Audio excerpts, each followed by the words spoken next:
الحمد للہ رب العالمین والصلاة والسلام علی رسول اللہ وعلی آلہ وصحبہ اجمعین اما بعد فاعوذ باللہ من الشیطان الرجیم بسم اللہ الرحمن الرحیم۔ باطل عقائد میں سے ایک نظریہ وحدت الوجود ہے، یعنی یہ عقیدہ رکھنا کہ ہر موجود چیز بذات خود اللہ ہے، نعوذ باللہ۔ وحدت الوجود کے اس عقیدہ کو ابن العربی صوفی نے پروان چڑھایا ہے۔ وہ اپنی کتاب فصوص الحکم میں لکھتا ہے فَأَنْتَ عبد وَأَنْتَ رب، یعنی تو بندہ ہے اور تو رب ہے۔ فَأَنْتَ عبد وَأَنْتَ رب، استغفر اللہ۔ خالق و مخلوق کا وجود ایک ہے، گویا انسان خالق بھی ہے اور مخلوق بھی، نعوذ باللہ۔ اس عقیدہ کے حاملین کو اتحادیہ بھی کہا جاتا ہے۔ یہ لوگ اس بات پر ایمان رکھتے ہیں کہ اللہ تعالیٰ اپنی تمام مخلوقات کے ساتھ اس طرح ملا ہوا ہے کہ تمام موجودات متعدد وجود کی بجائے، یعنی بہت سے وجود کی بجائے ایک ہی وجود بن گیا ہے۔ ان لوگوں کے ہاں اس عقیدے کا حامل ہی موحد ہے، یعنی توحید والا ہے، حالانکہ حقیقت میں ایسے لوگ توحید سے کوسوں دور ہیں۔ عقیدہ وحدت الوجود کے باطل ہونے پر علماء کا اتفاق ہے، ان کا اس بارے میں کوئی اختلاف نہیں ہے کہ یہ عقیدہ کفریہ اور شرکیہ ہے، چونکہ یہ عقیدہ ایسے نظریات پر مشتمل ہے جو حقیقی عقیدہ توحید، جو کہ دین اسلام کا نچوڑ اور خلاصہ ہے، اسے ختم کر دیتا ہے۔ اس لیے علماء اس عقیدہ کو ختم کرنے اور اس کے خلاف محاذ قائم کرنے کی دعوت دیتے ہیں۔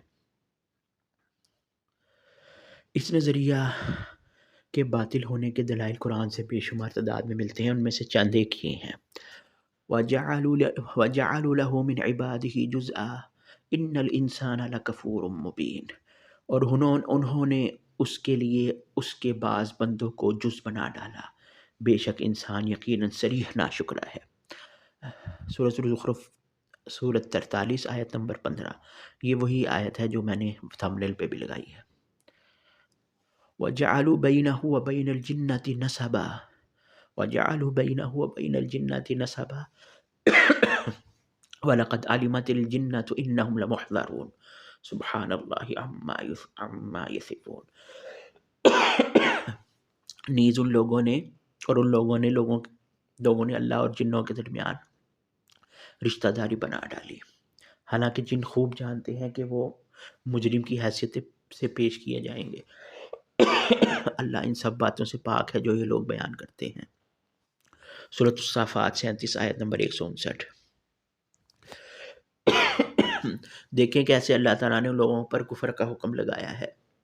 جنہوں نے اللہ کے بعض بندوں کو اس کا حصہ قرار دیا اور بعض مخلوق کی اللہ تعالیٰ کے ساتھ رشتہ داری بیان کی۔ تو اس شخص کا کیا حکم ہوگا جو خالق اور مخلوق کا ایک ہی وجود مانے؟ کیا ایک مسلمان سے کیسے ممکن ہے کہ وہ وحدت الوجود کا عقیدہ رکھے، حالانکہ اس کا ایمان ہے کہ اللہ تعالیٰ ہر چیز کا خالق ہے۔ وہ کیسے قدیم اور ازلی خالق کو اور نوپید مخلوق کو، یعنی نئی پیدا جو اللہ تعالیٰ نے نئے سرے سے ایک چیز پیدا کی ہے، کو ایک کہہ سکتا ہے، حالانکہ اللہ تعالیٰ کا فرمان ہے وَلَقَدْ خَلَقْتُكَ مِن قَبْلُ وَلَمْ تَكُ شَيْئًا، پہلے میں نے تمہیں پیدا کیا حالانکہ تم معدوم تھے، یعنی تم نہیں تھے۔ سورہ مریم 19 آیت نمبر 9۔ أَوَلَا يَذْكُرُ الْإِنسَانُ أَنَّا خَلَقْنَاهُ مِن قَبْلُ وَلَمْ يَكُ شَيْئًا، کیا انسان کو یہ یاد نہیں ہے کہ پہلے بھی ہم نے اسے پیدا کیا حالانکہ وہ معدوم تھا؟ سورہ مریم 19 آیت نمبر 67۔ قرآن کریم کا مطالعہ کرنے والا قرآن مجید کے نظم اور خطاب میں موجود مسلمہ واضح حقائق جان لے گا کہ مخلوق اور خالق ایک چیز نہیں ہو سکتے، جیسے کہ اللہ تعالیٰ کا فرمان ہے وَيَعْبُدُونَ مِن دُونِ اللَّهِ مَا لَا يَمْلِكُ لَهُمْ رِزْقًا مِنَ السَّمَاوَاتِ وَالْأَرْضِ شَيْئًا وَلَا يَسْتَطِيعُونَ، اللہ کے سوا جن چیزوں کو وہ پوجتے ہیں وہ چیزیں آسمانوں اور زمین سے رزق مہیا کرنے کا بالکل اختیار نہیں رکھتی۔ سورۃ النحل 16 آیت نمبر 37۔ چنانچہ جو اس حقیقت کی مخالفت کرتا ہے تو وہ قرآن اور دین کی حتمی اور فیصلہ کن نصوص کی مخالفت کرتا ہے، حدیث کی۔ مزید برآں جو قباحتیں وحدت الوجود کے دعوے سے لازم آتی ہیں اس باطل عقیدے کی تردید کے لیے کافی ہیں۔ جو اس عقیدے پر ایمان لے آتا ہے تو اس کی حالت اسے بدکاری کے حلال ایمان اور کفر کے درمیان برابری قرار دینے پر مجبور کر دے گی، اور یہ اسی لیے شیطان نے ان کے وہ ڈالا ہے، کیونکہ ان کے وہم و گمان کے مطابق دعویٰ یہ ہے کہ قائد کا انحصار ایک وجود کے ساتھ ایمان لانے پر ہے۔ اس عقیدے سے یہ بھی لازم آئے گا کہ اللہ عز و جل کی گھٹیا ترین مخلوقات یعنی جانور جو ہوتے ہیں ناپاک پلید اشیاء، پاک چیزیں وغیرہ کی طرف کی جائے، اللہ تعالیٰ ان کے شاخسانوں سے بہت بلند و بالا ہے۔ اسی طرح ماضی و حال کے تمام اکابرین بھی صوفی مذہب کے بنیادی عقیدے وحدت الوجود کا انکار کرتے ہوئے اس کا زبردست رد کرتے ہیں۔ مثلاً نمبر 1، اس میں سے چند مثالیں: نواب صدیق حسن خان رحمۃ اللہ علیہ، نواب بھوپال والے، مسئلہ وحدت الوجود کے متعلق اپنی خود نوشت میں لکھتے ہیں، اس کی مثال ایسی ہی ہے کہ وحدت الوجود کا مسئلہ کتاب و سنت کے واضح اور صریح نصوص کی بنیاد پر بے شک و شبہ کفر بواح ہے۔ ابقاء المنن کفر بواح جو ہوتا ہے نا وہ کھلم کھلا کفر ثانی کفر اکبر ہے۔ عبداللہ بہاولپوری رحمۃ اللہ علیہ بیان فرماتے ہیں، اب وحدت الوجود کا عقیدہ صوفیوں کا بنیادی عقیدہ ہے۔ یعنی کہ پہلے جو تھا نا، پہلے جو ہوتا تھا نہیں ہوتی تھی اس طرح کی، کچھ لوگوں میں ہوتا تھا یعنی جو غالی قسم کے تھے، لیکن اب یہ سب کا ان کا ہے، یہ سارے جتنے بھی ہیں، میں نے اگلی جو ہیں ان میں نے ذکر کیا کن کن کا نام لیا، اس میں جذباتی باتیں میں ہو گیا تھا، لیکن ظاہر ہے میں نے تو بڑی نرمی کی ہے۔ بہرحال پھر بھی اب وحدت الوجود کا عقیدہ صوفیوں کا بنیادی عقیدہ ہے۔ آپ سب کچھ نہ کچھ اسکول کی تعلیم رکھتے ہیں، یہ جدھر دیکھتا ہوں تو ہی تو ہے، یہ جدھر دیکھتا ہوں، یہ لوگ یہ کہتے ہیں نا، یہ جدھر دیکھتا ہوں تو ہی تو ہے۔ اور ہمہ اوست کا عقیدہ جو ہندوؤں کا اور مجوسیوں وغیرہ اس طرح کا تھا کہ یہ وحدت الوجود کا عقیدہ اور یہ خالصتاً کفر ہے، ایسا گناہ عقیدہ، ایسا گندا عقیدہ ہے کہ جس کی کوئی انتہا نہیں۔ اس لیے میں کہتا ہوں یہ کائنات کا سب سے بڑا شرک اور کفر ہے۔ حافظ عبداللہ روپڑی رحمۃ اللہ علیہ لکھتے ہیں، اب رہی توحید الہی سو اس کے متعلق بہت دنیا بہکی ہوئی ہے، بات تو اس کا مطلب ہماؤ سمجھتی یعنی ہر شے عین خدا ہے، یعنی وحدت الوجود۔ تنبیہ، یہاں عبداللہ روپڑی رحمۃ اللہ علیہ وحدت الوجودیوں کو گمراہ قرار دے رہے ہیں۔ یاد رہے کہ ہماؤست اور وحدت الوجود کی حقیقت ایک ہی ہے، اور یہ کہ ایک ہی عقیدے کے دو نام ہیں، بس ہماؤست کی اصطلاح ہندو وغیرہ کفار لوگ استعمال کرتے ہیں، اور جیسے انگلش میں کہتے ہیں اومنی پریزنس، اور وحدت الوجود کی اصطلاح صوفیوں کے ہاں مستعمل ہے۔ عبدالعزیز نورستانی حافظہ اللہ فرماتے ہیں، معلوم یوں ہوتا ہے کہ ہماؤست کی اصطلاح ان ملحدین کی تھی جنہوں نے اسلام کا لبادہ نہیں اوڑھا، اور وحدت الوجود کی اصطلاح ان ملحدین کی ہے جنہوں نے اسلام کا لبادہ اوڑھ کر اسلام اور اسلامی عقیدہ کی بے کنی کی، جیسے ابن عربی، ابن سبین، حنیف تلمسانی وغیرہ۔ اس طرح شاہ اللہ دے حنفی صوفی بھی ہماؤست اور وحدت الوجود کو قریب قریب ایک عقیدہ قرار دیتے ہوئے لکھتے ہیں، تو دونوں میں ایسی مشابہت پیدا ہو گئی کہ تمیز کرنا مشکل ہو گیا، اور صفائی اور باریکی کے لحاظ سے ایک دوسرے کے رنگ میں اس طرح ظاہر ہوا کہ لوگوں کی نظروں کے لیے مشکل آن پڑی۔ فَكَانَ نَامَا خمر لَأَقْدَحَ، جیسے شراب ہے شیشہ نہیں، گویا کہ شراب ہے جو منجمد ہے اور پیمانے کا وجود نہیں۔ وَكَانَ نَامَا قَدْحَ وَلَا خمر، گویا پیمانہ ہے شراب نہیں، امنی یہ اچھا۔ اس طرح مولانا عبد الرحمن کلانی رحمۃ اللہ علیہ نے عقیدہ وحدت الوجود پر بڑا تفصیلی رد کیا ہے۔ وہ اس عقیدہ کو ہندو مذہب سے مستعار عقیدہ قرار دیتے ہوئے رقم دراز ہیں۔ ہم پہلے یہ بتلا چکے ہیں کہ نظریہ خود اسلام کے وجود میں آنے سے ہزار سال پہلے ہندوؤں کے اپنشدوں میں موجود تھا۔ اس طرح یہ نظریہ دوسرے مذاہب میں بھی پایا جاتا تھا، تو جب عباسی خلیفہ ہارون الرشید کے زمانہ میں یعنی دوسری صدی ہجری کے آخر میں یونانی، لاطینی اور سنسکرت کی بے شمار کتابوں کا ترجمہ عربی زبان میں ہونے لگا، تو ان کتابوں میں فلسفہ وحدت الوجود اور تصوف کی بے شمار مسائل پر بحث موجود تھی۔ انہی نظریات و مسائل سے ہمارے صوفیہ نے بھی متاثر ہونا شروع کیا۔ اسی لیے جو ہے نا اسلام کا یہ اصول ہے کہ ہمیشہ قرآن اور حدیث کے اوپر آپ قرار پکڑیں، دوسری طرف مت جائیں۔ دنیاوی علوم آپ نے سیکھنے یا فنون سیکھنے آپ سیکھو، جو آپ نے سیکھنے ہیں اس میں حلال حرام کا فرق کرتے ہوئے، لیکن دین کے معاملے میں صرف قرآن حدیث اور صحیح لوگوں سے دین حاصل کیا جائے جو کہ آپ کو صحابہ کے طریقے میں بتاتے ہیں۔ عبد الرحمن کانی رحمۃ اللہ علیہ کے نزدیک بھی صوفیوں کا عقیدہ وحدت الوجود کا عقیدہ غیر شرعی اور غیر اسلامی ہے۔ چنانچہ لکھتے ہیں، چونکہ عقیدہ وحدت الوجود قرآن کی تعلیم سے براہ راست متصادم ہے، اس لیے علماء دین مخالف ہو گئے اور ہونا بھی چاہیے تھا۔ مزید فرماتے ہیں، اب اتفاق کی بات ہے کہ وحدت الوجود کا مسئلہ عقل یا فلسفہ کا مسئلہ بھی ہے، اور وجدان یا تصوف کا بھی، یعنی لوگوں نے بنا لیا ہے۔ بالفاظ دیگر یہ خالص مادہ پرستانہ فلسفہ بھی ہے اور صوفیہ کا روحانی مسئلہ بھی، یعنی کہ جو فلسفہ اور عقل والے بھی، کیونکہ انہوں نے یہ عقیدہ بنائیں گے تو وہ آزادی چاہتے ہیں نا، اپنی مرضی سے جو مرضی کرتے رہیں، جب یہ سارا ہوگا جنت جہنم، یہ وہ قرآن حدیث نہیں، جیسے وہ رابعہ بصری کہتی تھی جنت کو جلا دو جہنم کو بجھا دو، اور اس طرح کر کے، اور ان دونوں کا اس مسئلہ پر اتفاق اور اتحاد بھی ہو جاتا ہے، اتحاد و اتفاق بھی ہو جاتا ہے، لیکن اس کے باوجود وہی اہلائی سے متصادم ہے۔ نمبر 5، حافظ زبیر رضی رحمۃ اللہ علیہ نے بھی وحدت الوجودیوں کا مفصل رد کیا ہے۔ اس عقیدہ سے متعلق اپنا نظریہ بیان کرتے ہوئے زبیر رضی رحمہ اللہ لکھتے ہیں، مروجہ وحدت الوجود کا عقیدہ قرآن و حدیث کے سراسر خلاف بلکہ کفر و باطل ہے۔ شیخ الحدیث ابو عمر عبدالعزیز النورستانی حافظہ اللہ وحدت الوجود کے بارے میں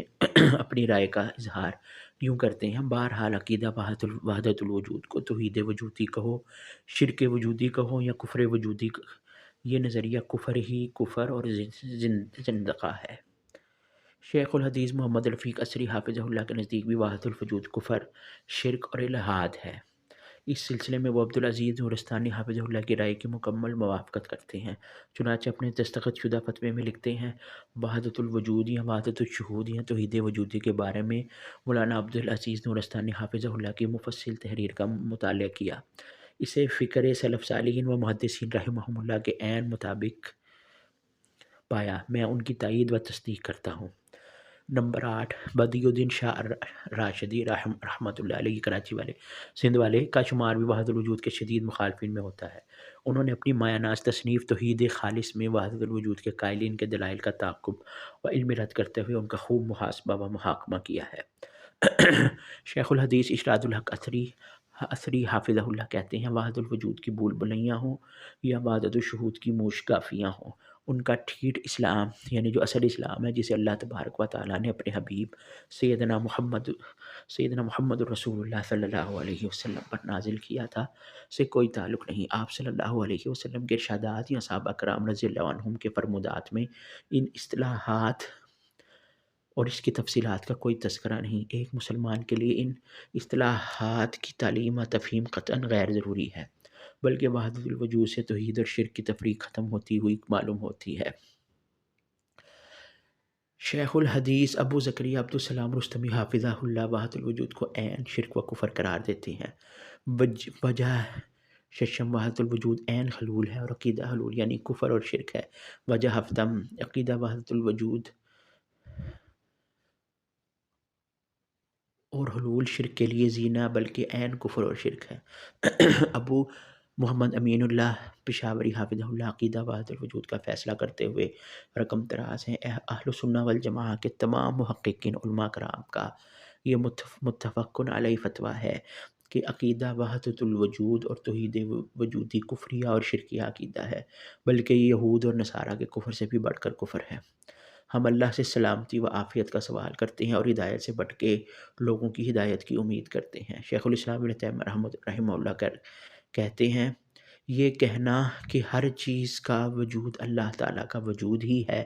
یہ لادینیت کی انتہا ہے۔ مشاہدات، عقل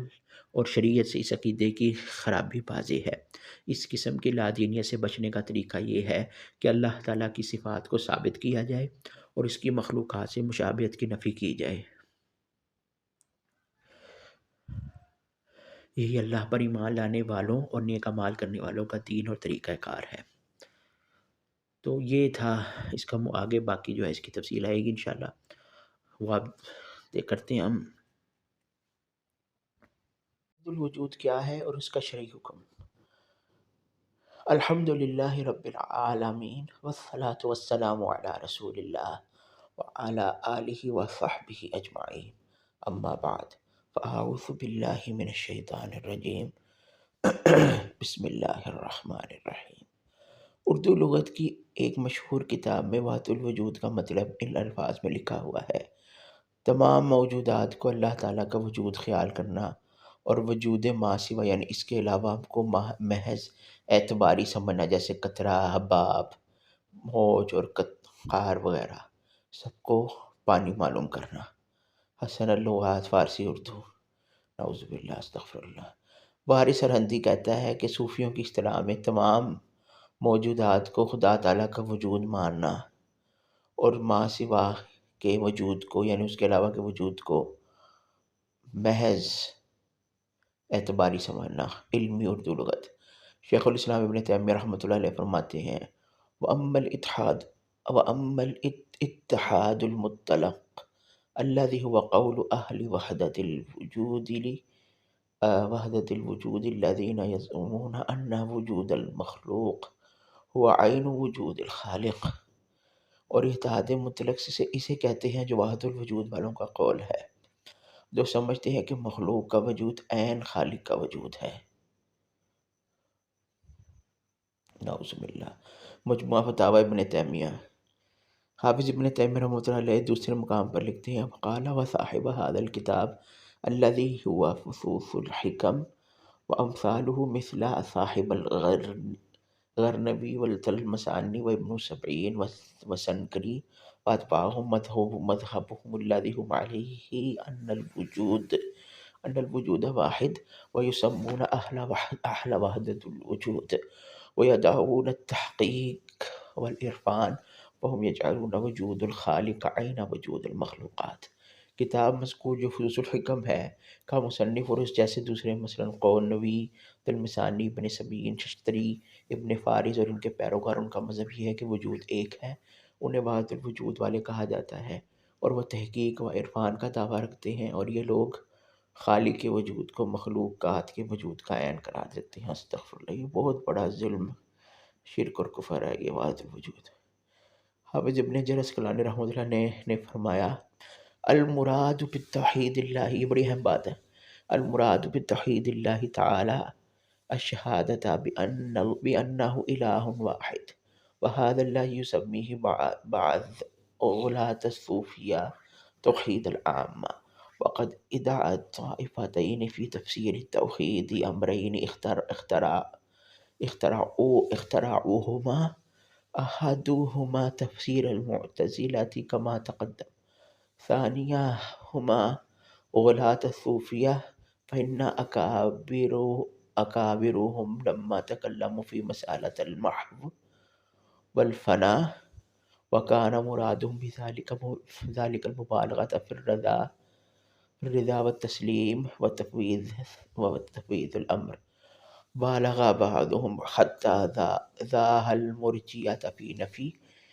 نسبة الفعل إلى العبد، وجرى ذلك بعضهم إلى معذرة العصاة، ثم قلا بعضهم فغدر الكفار، ثم قلا بعضهم فزعم أن المراد بالتوحید اعتقاد وحدت الوجود۔ یعنی یہ حافظ ابن حجر عسقلانی رحمۃ اللہ علیہ جو کہ صحیح بخاری کی جن کی شرح ہے، بہت ہی مشہور اور بہت ہی سب سے اچھی شرح ہے جو لکھی گئی، اللہ تعالیٰ کی توحید سے مراد اس بات کی گواہی دینا ہے کہ وہی ایک الہ ہے، اور اسے بعض غالی صوفی، غالی سے مراد ہوتے ہیں جو متشدد، بہت ہی اپنے عقیدے میں جو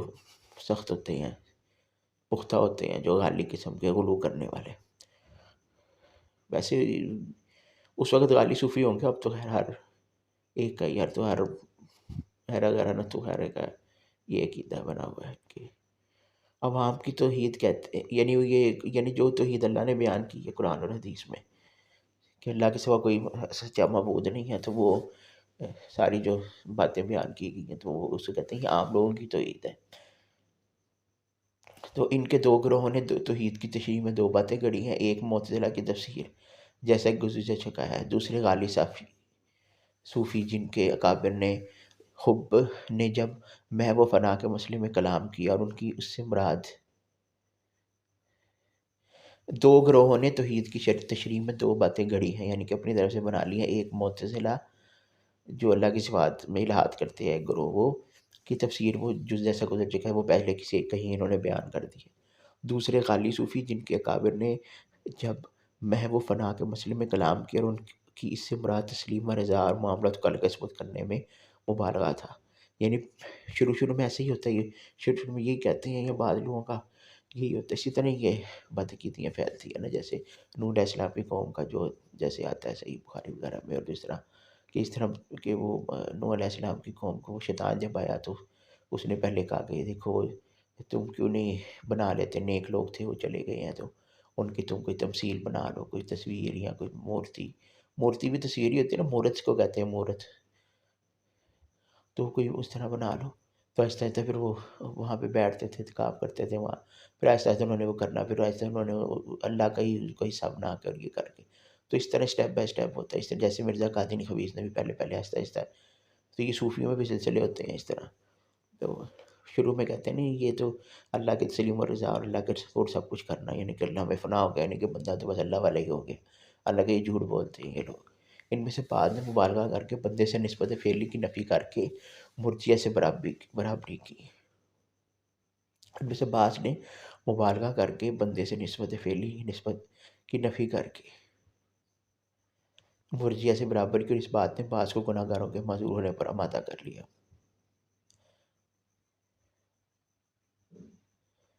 یعنی یہ جو مرجیہ وغیرہ کی جو باتیں لگیتے ہیں اس کے مطابق بھی ان کے عقیدے ہو گئے۔ پھر بعد نے غلو کر کے،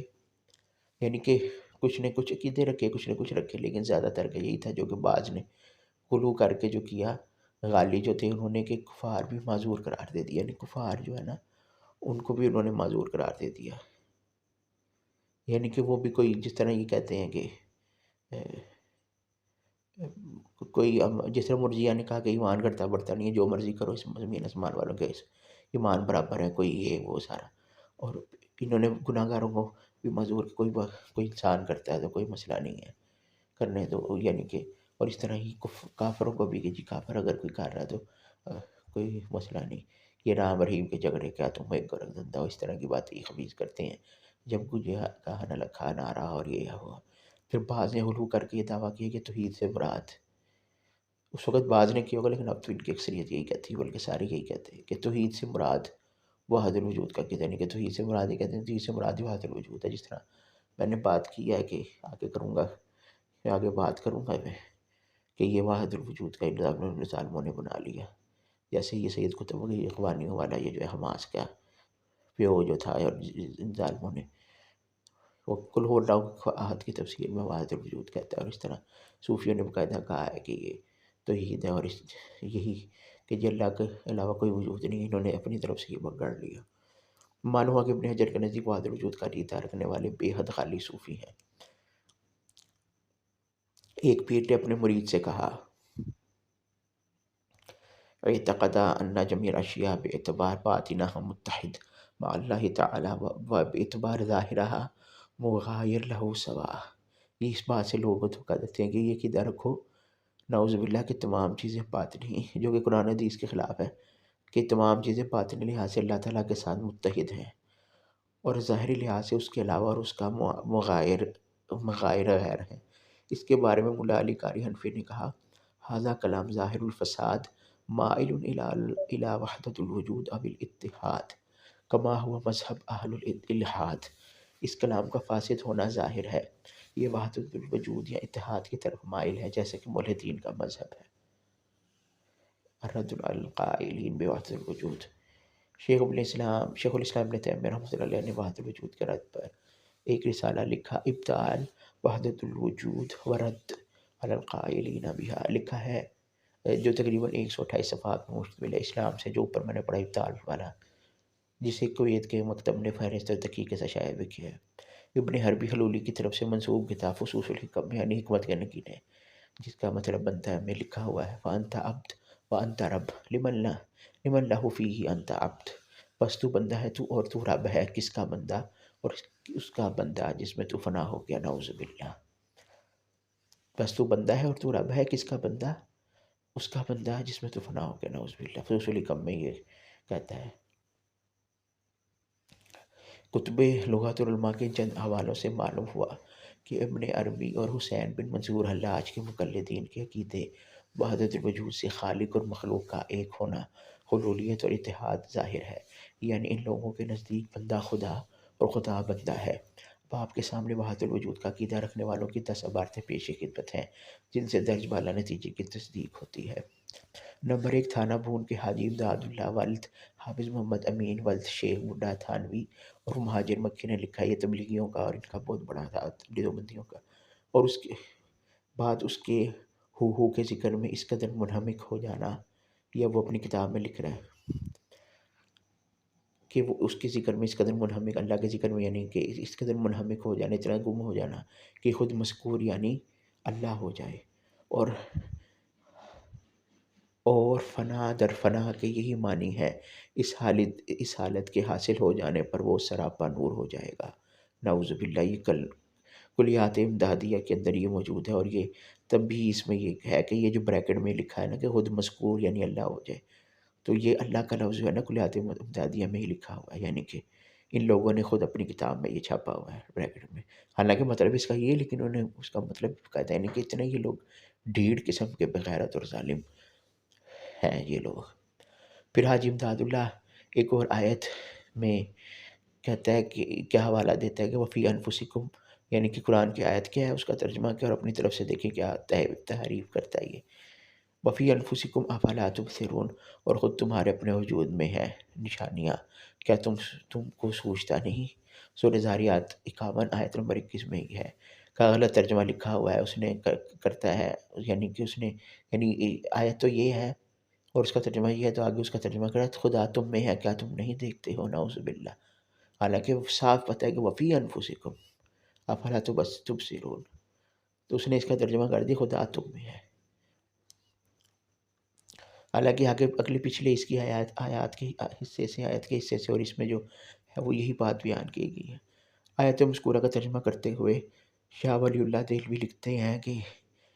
واہ ذرا ذات شما، اچھا یہ فارسی میں کہ یعنی اور تمہاری ذات میں نشانیاں ہیں اور کیا تم دیکھتے نہیں، حالانکہ یہ شاہ ولی اللہ کو یہ لوگ اپنا پیروکار، ان کے پیروکاری مانتے ہیں، انہوں نے بھی یہ لکھا، اور شاہ ولی اللہ کے ترجمے کی تئید سے بھی ہوتی ہے کہ اس آیت سے پہلی آیت میں آیات یعنی نشانیوں کا لفظ آیا ہے، تو حاجی امداد اللہ نے جو اپنی طرف سے گھڑ لیا ترجمہ اپنی وحدت الوجود کے۔ حاجی امداد اللہ تھانہ بھونوی صاحب، اس نے مزید لکھا ہے کہ اس مرتبہ میں خدا کا خلیفہ ہوں، لوگوں کو اس تک پہنچاتا ہے، اور ظاہر میں بندہ اور باطن میں خدا ہو جاتا ہے۔ اس مقام کو برزخ برازخ کہتے ہیں، اور اس میں وجوب و امکان مساوی ہیں، کسی کو کسی پر غلبہ نہیں، نعوذ باللہ۔ یہ بھی کلیات امدادیہ میں یہ حوالہ موجود ہے۔ عاشق الہی میٹھی دیوبندی لکھتا ہے کہ ایک روز حضرت مولانا خلیل احمد صاحب زید مجددہ نے دریافت کیا کہ حضرت یہ حافظ لطافت علی عرف حافظ مینڈھو شیخ پوری کیسے شخص تھے؟ حضور نے فرمایا پکا کافر تھا۔ اس کا مسکرا کر شاہ فرمایا کہ ضامن علی جلال آبادی تو توحید ہی میں غرق تھے، یعنی وہ حضرت جو کہتے ہیں، اس نے کہا تو توحید میں غرق کا مطلب ہے کہ بس میں ہی وہ اس طرح اس نے باتیں کی ہوں گی نا کہ، تو اس کو کہا کہ وہ تو توحید میں غرق تھا کہ جی سب کچھ اللہ ہے اور اللہ یہ وہ، اس طرح استغفر اللہ تذکرۃ رشید، اور یہ لوگوں کے جو ہے نا وہ ہے جن بزرگ ہیں ان لوگوں کے۔ عبارت مذکور میں حضرت سے مراد رشید احمد گنگوئی اور خلیل احمد سے مراد بزل جمہود براہین قاطی اور المسند کے مہند کے مصنف خلیل احمد انٹھیوی سہارنپوری ہے۔ ضامن علی جالپوری کون تھا اور کس توحید میں غرق تھا؟ اس کے بارے میں گنگوہی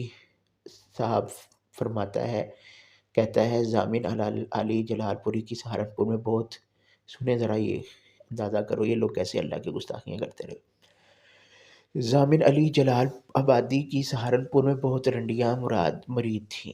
یعنی جسم فروش عورتیں۔ ایک بار یہ سہارنپور میں کسی رنڈی کے مکان پر ٹھہرا ہوا تھا، سب مریدیں اپنے میاں صاحب کی زیارت کے لیے حاضر ہوئیں، مگر ایک رنڈی نہیں آئی۔ میاں صاحب بولے کہ فلاں کیوں نہیں آئی؟ رنڈیوں نے جواب دیا، میاں صاحب ہم نے اس سے بہتر بتیرا کہا، یعنی بہت کہا کہ چل میاں صاحب کی زیارت کو، تو اس نے کہا میں بہت گناہ گار ہوں اور بہت روح سے ہوں، یعنی بہت ہی گناہ گار ہوں، میاں صاحب کو کیا منہ دکھاؤں، میں زیارت کے قابل نہیں۔ میاں صاحب نے کہا نہیں جی تم اسے ہمارے پاس ضرور لانا۔ چنانچہ رنڈیاں اس کے لے کر جب وہ سامنے آئی تو میاں صاحب نے پوچھا بھی تم کیوں نہیں آئی تھی؟ اس نے کہا حضرت روح سیاہی کی وجہ سے زیارت کو آتی ہوئی شرماتی ہوں۔ میاں صاحب بولے بھی شرماتی کیوں ہو، کرنے والا کون اور کرانے والا کون؟ نعوذ باللہ، وہ تو وہی ہے۔ یعنی اللہ رنڈی یہ سن کر آگ ہو گئی، غصہ کر گئی، نہیں آگ ہو گئی اور خفا ہو کر کہا لا حول ولا قوہ، اگرچہ میں روسیا وہ گناہ گار ہوں مگر ایسے پیر کے منہ پر پیشاب بھی نہیں کرتی۔ میاں صاحب تو شرمندہ ہو کر سرنگوں رہ گئے اور اٹھ کر چلتی۔ ظاہرہ وہ بھی اس طرح کی تھی، لیکن دیکھو اس نے کہا کہ میں اگرچہ گناہ گار ہوں، روسیا ہوں، مگر ایسے پیر کہ منہ پہ میں پیشاب نہیں کرتی، جو کہہ رہا ہے کہ کرنے والا کون، کرنے والا تو اللہ ہی، نعوذ باللہ نعوذ باللہ استغفر اللہ۔ ایسے ہی خبیث لوگ تھے، اور اس کو کہہ رہا ہے وہ تو توحید میں غرق تھا، اور یہ تذکرۃ الرشید میں اس کا ذکر ہے۔ اس طویل عبارت اور قصے سے معلوم ہوا کہ گگوہی کے نزدیک توحید میں غرق پیر کا یہ، اور ان کی اکابر میں سے ہے یہ، کہ یہ عقیدہ تھا کہ زنا کرنے والا اور کروانے والا وہی یعنی خدا ہے، اللہ ہے، نعوذ باللہ معاذ اللہ ثم معاذ اللہ، نعوذ باللہ استغفر اللہ۔ اللہ کی قسم، وحدت الوجود کا عقیدہ رکھنے والے وجودیوں کی ایسی عبارات نقل کرنے سے دل ڈرتا اور قلم کانپتا ہے، لیکن صرف احقاق حق اور ابطال باطل یعنی حق کی وضاحت اور باطل کو باطل ثابت کرنے کے پیش نظر یہ حوالے پیش کیے جاتے ہیں، اور صرف عام مسلمانوں کو ان کا اصلی چہرہ اور باطنی عقیدہ دکھانا مقصود ہے۔ نمبر 5، ضامن علی جلال آبادی کو توحید میں غرق سمجھنے والے رشید احمد گنگوہی نے اپنے پیر حاجی امداد اللہ کو ایک خط لکھا تھا، جس کے آخر میں وہ لکھتا ہے، یا اللہ معاف فرمانا کہ حضرت کے ارشاد میں تحریر ہوا ہے، جھوٹا ہوں، کچھ نہیں ہوں، تیرا ہی دل ہے، تیرا ہی وجود ہے، میں کیا ہوں، کچھ نہیں ہوں، اور وہ جو میں ہوں وہ تو ہے، اور میں تو خود شرک در شرک ہوں، استغفر اللہ۔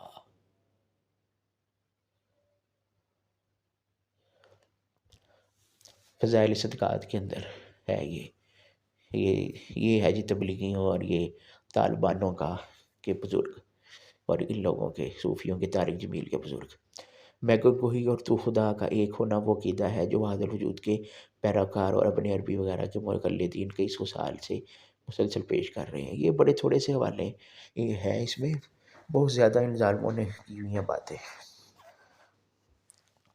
خواجہ غلام فرید شیخ الاسلام نے تیمیہ رحمۃ اللہ علیہ کا رد کرنے عقیدہ استواء علی العرش کو غلط اور عقیدہ وحدت الوجود کو حق قرار دینے کے بعد کہتا ہے، یہ صوفی تھا خواجہ غلام فرید، وہ ابن تیمیہ رحمۃ اللہ کو غلط کہہ رہا ہے کہ جی آپ کا جو استواء علی العرش کا کہ اللہ عرش پر ہے، اس طرح قرآن و حدیث میں، اور وحدت الوجود کو صحیح کہہ رہا ہے، تو اس کے بارے میں دلیل دیتے ہوئے کہتا ہے وحدت الوجود کو حق تسلیم کرنے کے بعد یہ سوال پیدا ہوتا ہے کہ جب خدا کے سوا کسی اور کا کوئی وجود ہی نہیں بلکہ سب خدا کا وجود ہے، تو پھر بت پرستی کیوں ممنوع ہے؟ اس کا جواب یہ ہے، بت خدا نہیں بلکہ خدا سے جدا نہیں۔ مثال کے طور پر زید کہا، زید نہیں ہے لیکن زید سے جدا نہیں ہے۔ یعنی اس طرح کی ان لوگوں نے بکواسیات اور کفر پکے ہوئے ہیں۔ نمبر 4، خواجہ محمد یار فریدی کہتا ہے، یہ اب یہ دیوبندی کے اب یہ ٹی ایل پی والوں کے جو بھگوان تھے شروع کے، یہ بریلوی ان کے آگے حوالے، ان صوفیوں کے خواجہ، اور یہ عربی میں جو اس طرح کے اس کے عقیدے رکھنے والے جو صوفی ٹائپ اور باطنی اور اس طرح کے ہیں، ان کے بھی اس طرح کے عقیدے ہیں بڑے خطرناک، یہ رافضی اور اس طرح کے جو باطنی اور صوفی لوگ خبیث ہیں، ان کے بڑے گھٹیا عقیدے ہیں، ان کے بھی اسی طرح کے عقیدے ہیں، لیکن کیونکہ ہم برے صغیر میں رہتے ہیں، یہ اردو میں ہے تو اس میں یہ حوالے ہیں، کیونکہ ان کے نام میں باقاعدہ جو ہے وہ بڑی بڑی جماعتیں بنی ہوئی ہیں، اور یہ قرآن حدیث والوں کا وہ کرتے ہیں۔ خواجہ محمد یار فریدی کہتا ہے، اگر محمد، یہ ہم نے اوپر بھی پڑھا بھی ہے اوپر کے، اگر محمد نے محمد کو خدا مان لیا پھر تو سمجھو کہ مسلمان ہے، دغا باز نہیں۔ دیوان محمدی میں لکھتا ہے یہ ظالم، یہ وحدت الوجود ہی کا عقیدہ ہے جس کی وجہ سے محمد یار نے محمد رسول اللہ صلی اللہ علیہ وسلم کو خدا مان لیا ہے۔ سبحانہ و تعالی عما یقولون علوا کبیرہ، پاک ہے وہ اور بہت بالا و برتر ہے ان باتوں سے جو یہ لوگ کہہ رہے ہیں۔ سورۃ الاسراء 17 آیت نمبر 43۔ اب یہ قاسم نانوتوی جس نے یہ دارالعلوم دیوبند بنایا تھا، رشید احمد گنگوہی، اشرف علی تھانوی جس کی یہ اپنی اور بیٹیوں کو دیتے ہیں جہیز میں یہ لوگ، اور بڑی مشہور ہے، کیا نام ہے اس کا، کیا نام ہے اس کا، ہاں بہشتی زیور، اور حاجی امداد اللہ، پیر حاجی امداد اللہ، جو کہ یہ فضائل اعمال اور یہ وہ سارا یہ تبلیغیوں، طارق جبیلیوں اور ان لوگوں کے جو ہے نا بزرگ ہیں جی، کہتا ہے کہ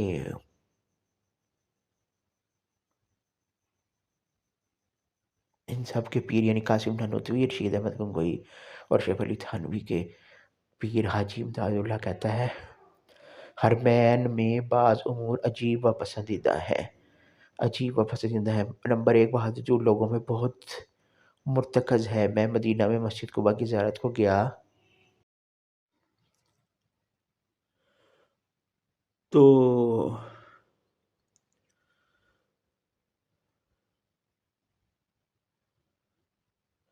حرمین میں بعض امور عجیب و پسندیدہ ہیں، اس میں یہ حاجی امداد اللہ لکھتا ہے بہادر الوجود لوگوں میں بہت مرتکز ہے۔ میں مدینہ میں مسجد میں قباء کی زیارت کو گیا، ایک آدمی کو دیکھا کہ اندر مسجد کے جاروب کشی میں مشغول ہے، یعنی کہ جھاڑو کرنے میں۔ جب زیارت سے فارغ ہو کر میں باہر آیا اور جوتے پہننے کا قصد کیا تو سنا کہ کہتا ہے یا اللہ یا موجود، اور دوسرا جو بیرون مسجد تھا کہتا تھا بل فی کل الوجود۔ اس کو سن کر مجھ پر ایک حالت طاری ہوئی۔ بعد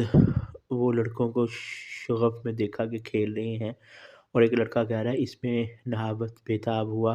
اور کہا کہ کیوں ذبح کرتے ہو؟ مطلب کہ یہ اینڈ والی تو پتہ نہیں کیا اس نے چول ماری، لیکن شروع میں وہ یہ کہہ رہا ہے کہ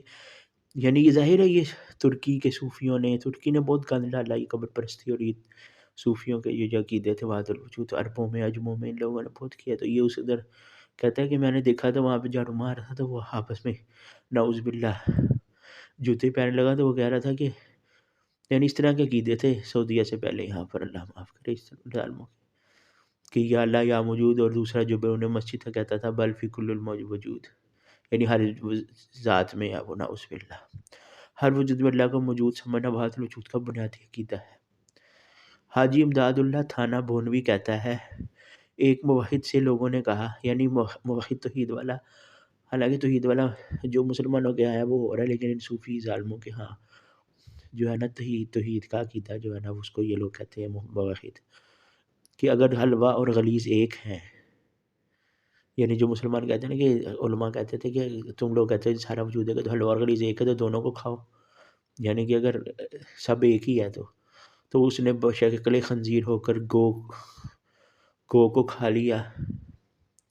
غلیظ چیز کو، اور پھر صورت آدمی ہو کر حلوہ کھایا، اور اس کو حزب مراتب کہتے ہیں جو واجب ہے، نعوذ باللہ۔ شمائم کے مطبوعہ نسخے میں غلیظ کی وجہ غلیظ لکھا ہوا ہے، جس کی اصطلاح امداد مشتاق سے کر دی گئی ہے، گو پخانے کو کہتے ہیں۔ ہاں یہ گو سے مراد وہی پخانا جو جسے ہم پوٹی کہتے ہیں، معلوم ہوا شٹ جو ہوتی ہے، معلوم ہوا کہ وجودیوں کے نزدیک یہ وجودی جو صوفی ظالم ہے یہ وجودیوں کے نزدیک پاک و ناپاک سب ایک ہے۔ نمبر 10، ایک سوال کو نقل کرتے ہوئے یہ حاجی امداد اللہ جو ہے نا یہ بریلویوں کے ہاں بھی بڑا تھا، یہ امداد اللہ صاحب لگتا ہے صاحب نے لکھا ہوا ہے، لکھنا جیسے ظالموں کو۔ سوال دوم اور دوسری جگہ ضیاء القلوب ہی ہے، چلو تو بولنا ہے، ضیاء القلوب ہی ہے تا قیامت ذان ہو رہی ہے۔ نمبر 10، ایک سوال کو نقل کرتے ہوئے حاجی امداد اللہ کہتا ہے سوال دوم اور دوسری جگہ ضیاء القلوب ہی میں ہے تا وقت یہ کہ ظاہر و مظہر میں فرق نظر سالک ہے بھوئے شرک۔ باقی یہ پرانی اردو ہے نا، یہ لوگ پرانے تھے تو اس مضمون سے معلوم ہو کہ عابد المعبود میں فرق کرنا شرک ہے، نعوذ باللہ استغفر اللہ۔ جواب دوم، کوئی شک نہیں کہ فقیر نے یہ سب ضیاء القلوب میں لکھا ہے، اگر کہیں کہ کچھ کہا نہیں جاتا کیوں لکھا گیا؟ جواب یہ کہ قابل دین اپنے مکشافات کو تمثیلات محسوسات سے تعبیر کرتے ہیں تاکہ طالب صادق کو سمجھا دے، نہ یہ کہ نہ ہو کو کہہ دیتے ہیں۔ یہ ذرا ٹیکنیکل چیزیں بتائیں گے لیکن یہ سمجھ جائیں گے آپ اس کا ایک دفعہ پڑھے تو یہ بڑی چول ماری ہے، یعنی بڑی کفری ہے کلمات ان ظالموں نے اور ان کے اکابر ان نے کہے ہوئے ہیں۔ خلاصہ یہ کہ کائنات کا سب سے بڑا کفر شرک، خلاصہ یہ کہ عابد المعبود کو ایک سمجھنا، اللہ تعالیٰ کو مستوی نہ ماننا بلکہ اپنی ذات کے ساتھ ہر جگہ ہر وجود میں موجود ماننا، اور حلولیت کا عقیدہ رکھنا مختلف الفاظ میں وحدت الوجود کہلاتا ہے۔ یہی وہ عقیدہ ہے جسے حسین بن منصور الحلاج مقتول اور ابن عربی صوفی نے اعلانیہ پیش کیا۔ ابن عربی نے اس نے کتابیں لکھ کے، اور اس کو یہ لوگ شیخ اکبر کہتے ہیں، ڈاکٹر اسرار بھی، اور یہ سارے دیوبندی بریلوی سارے جتنے بھی ان کے صوفی لوگ ہیں۔ اور جو منصور، اور یہ منصور حلاج جس کو قتل کیا گیا تھا، اس کو یہ کہتے ہیں۔ اور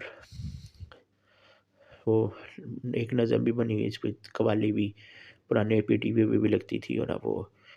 جب یہ ہوا تھا، اور اس نے بھی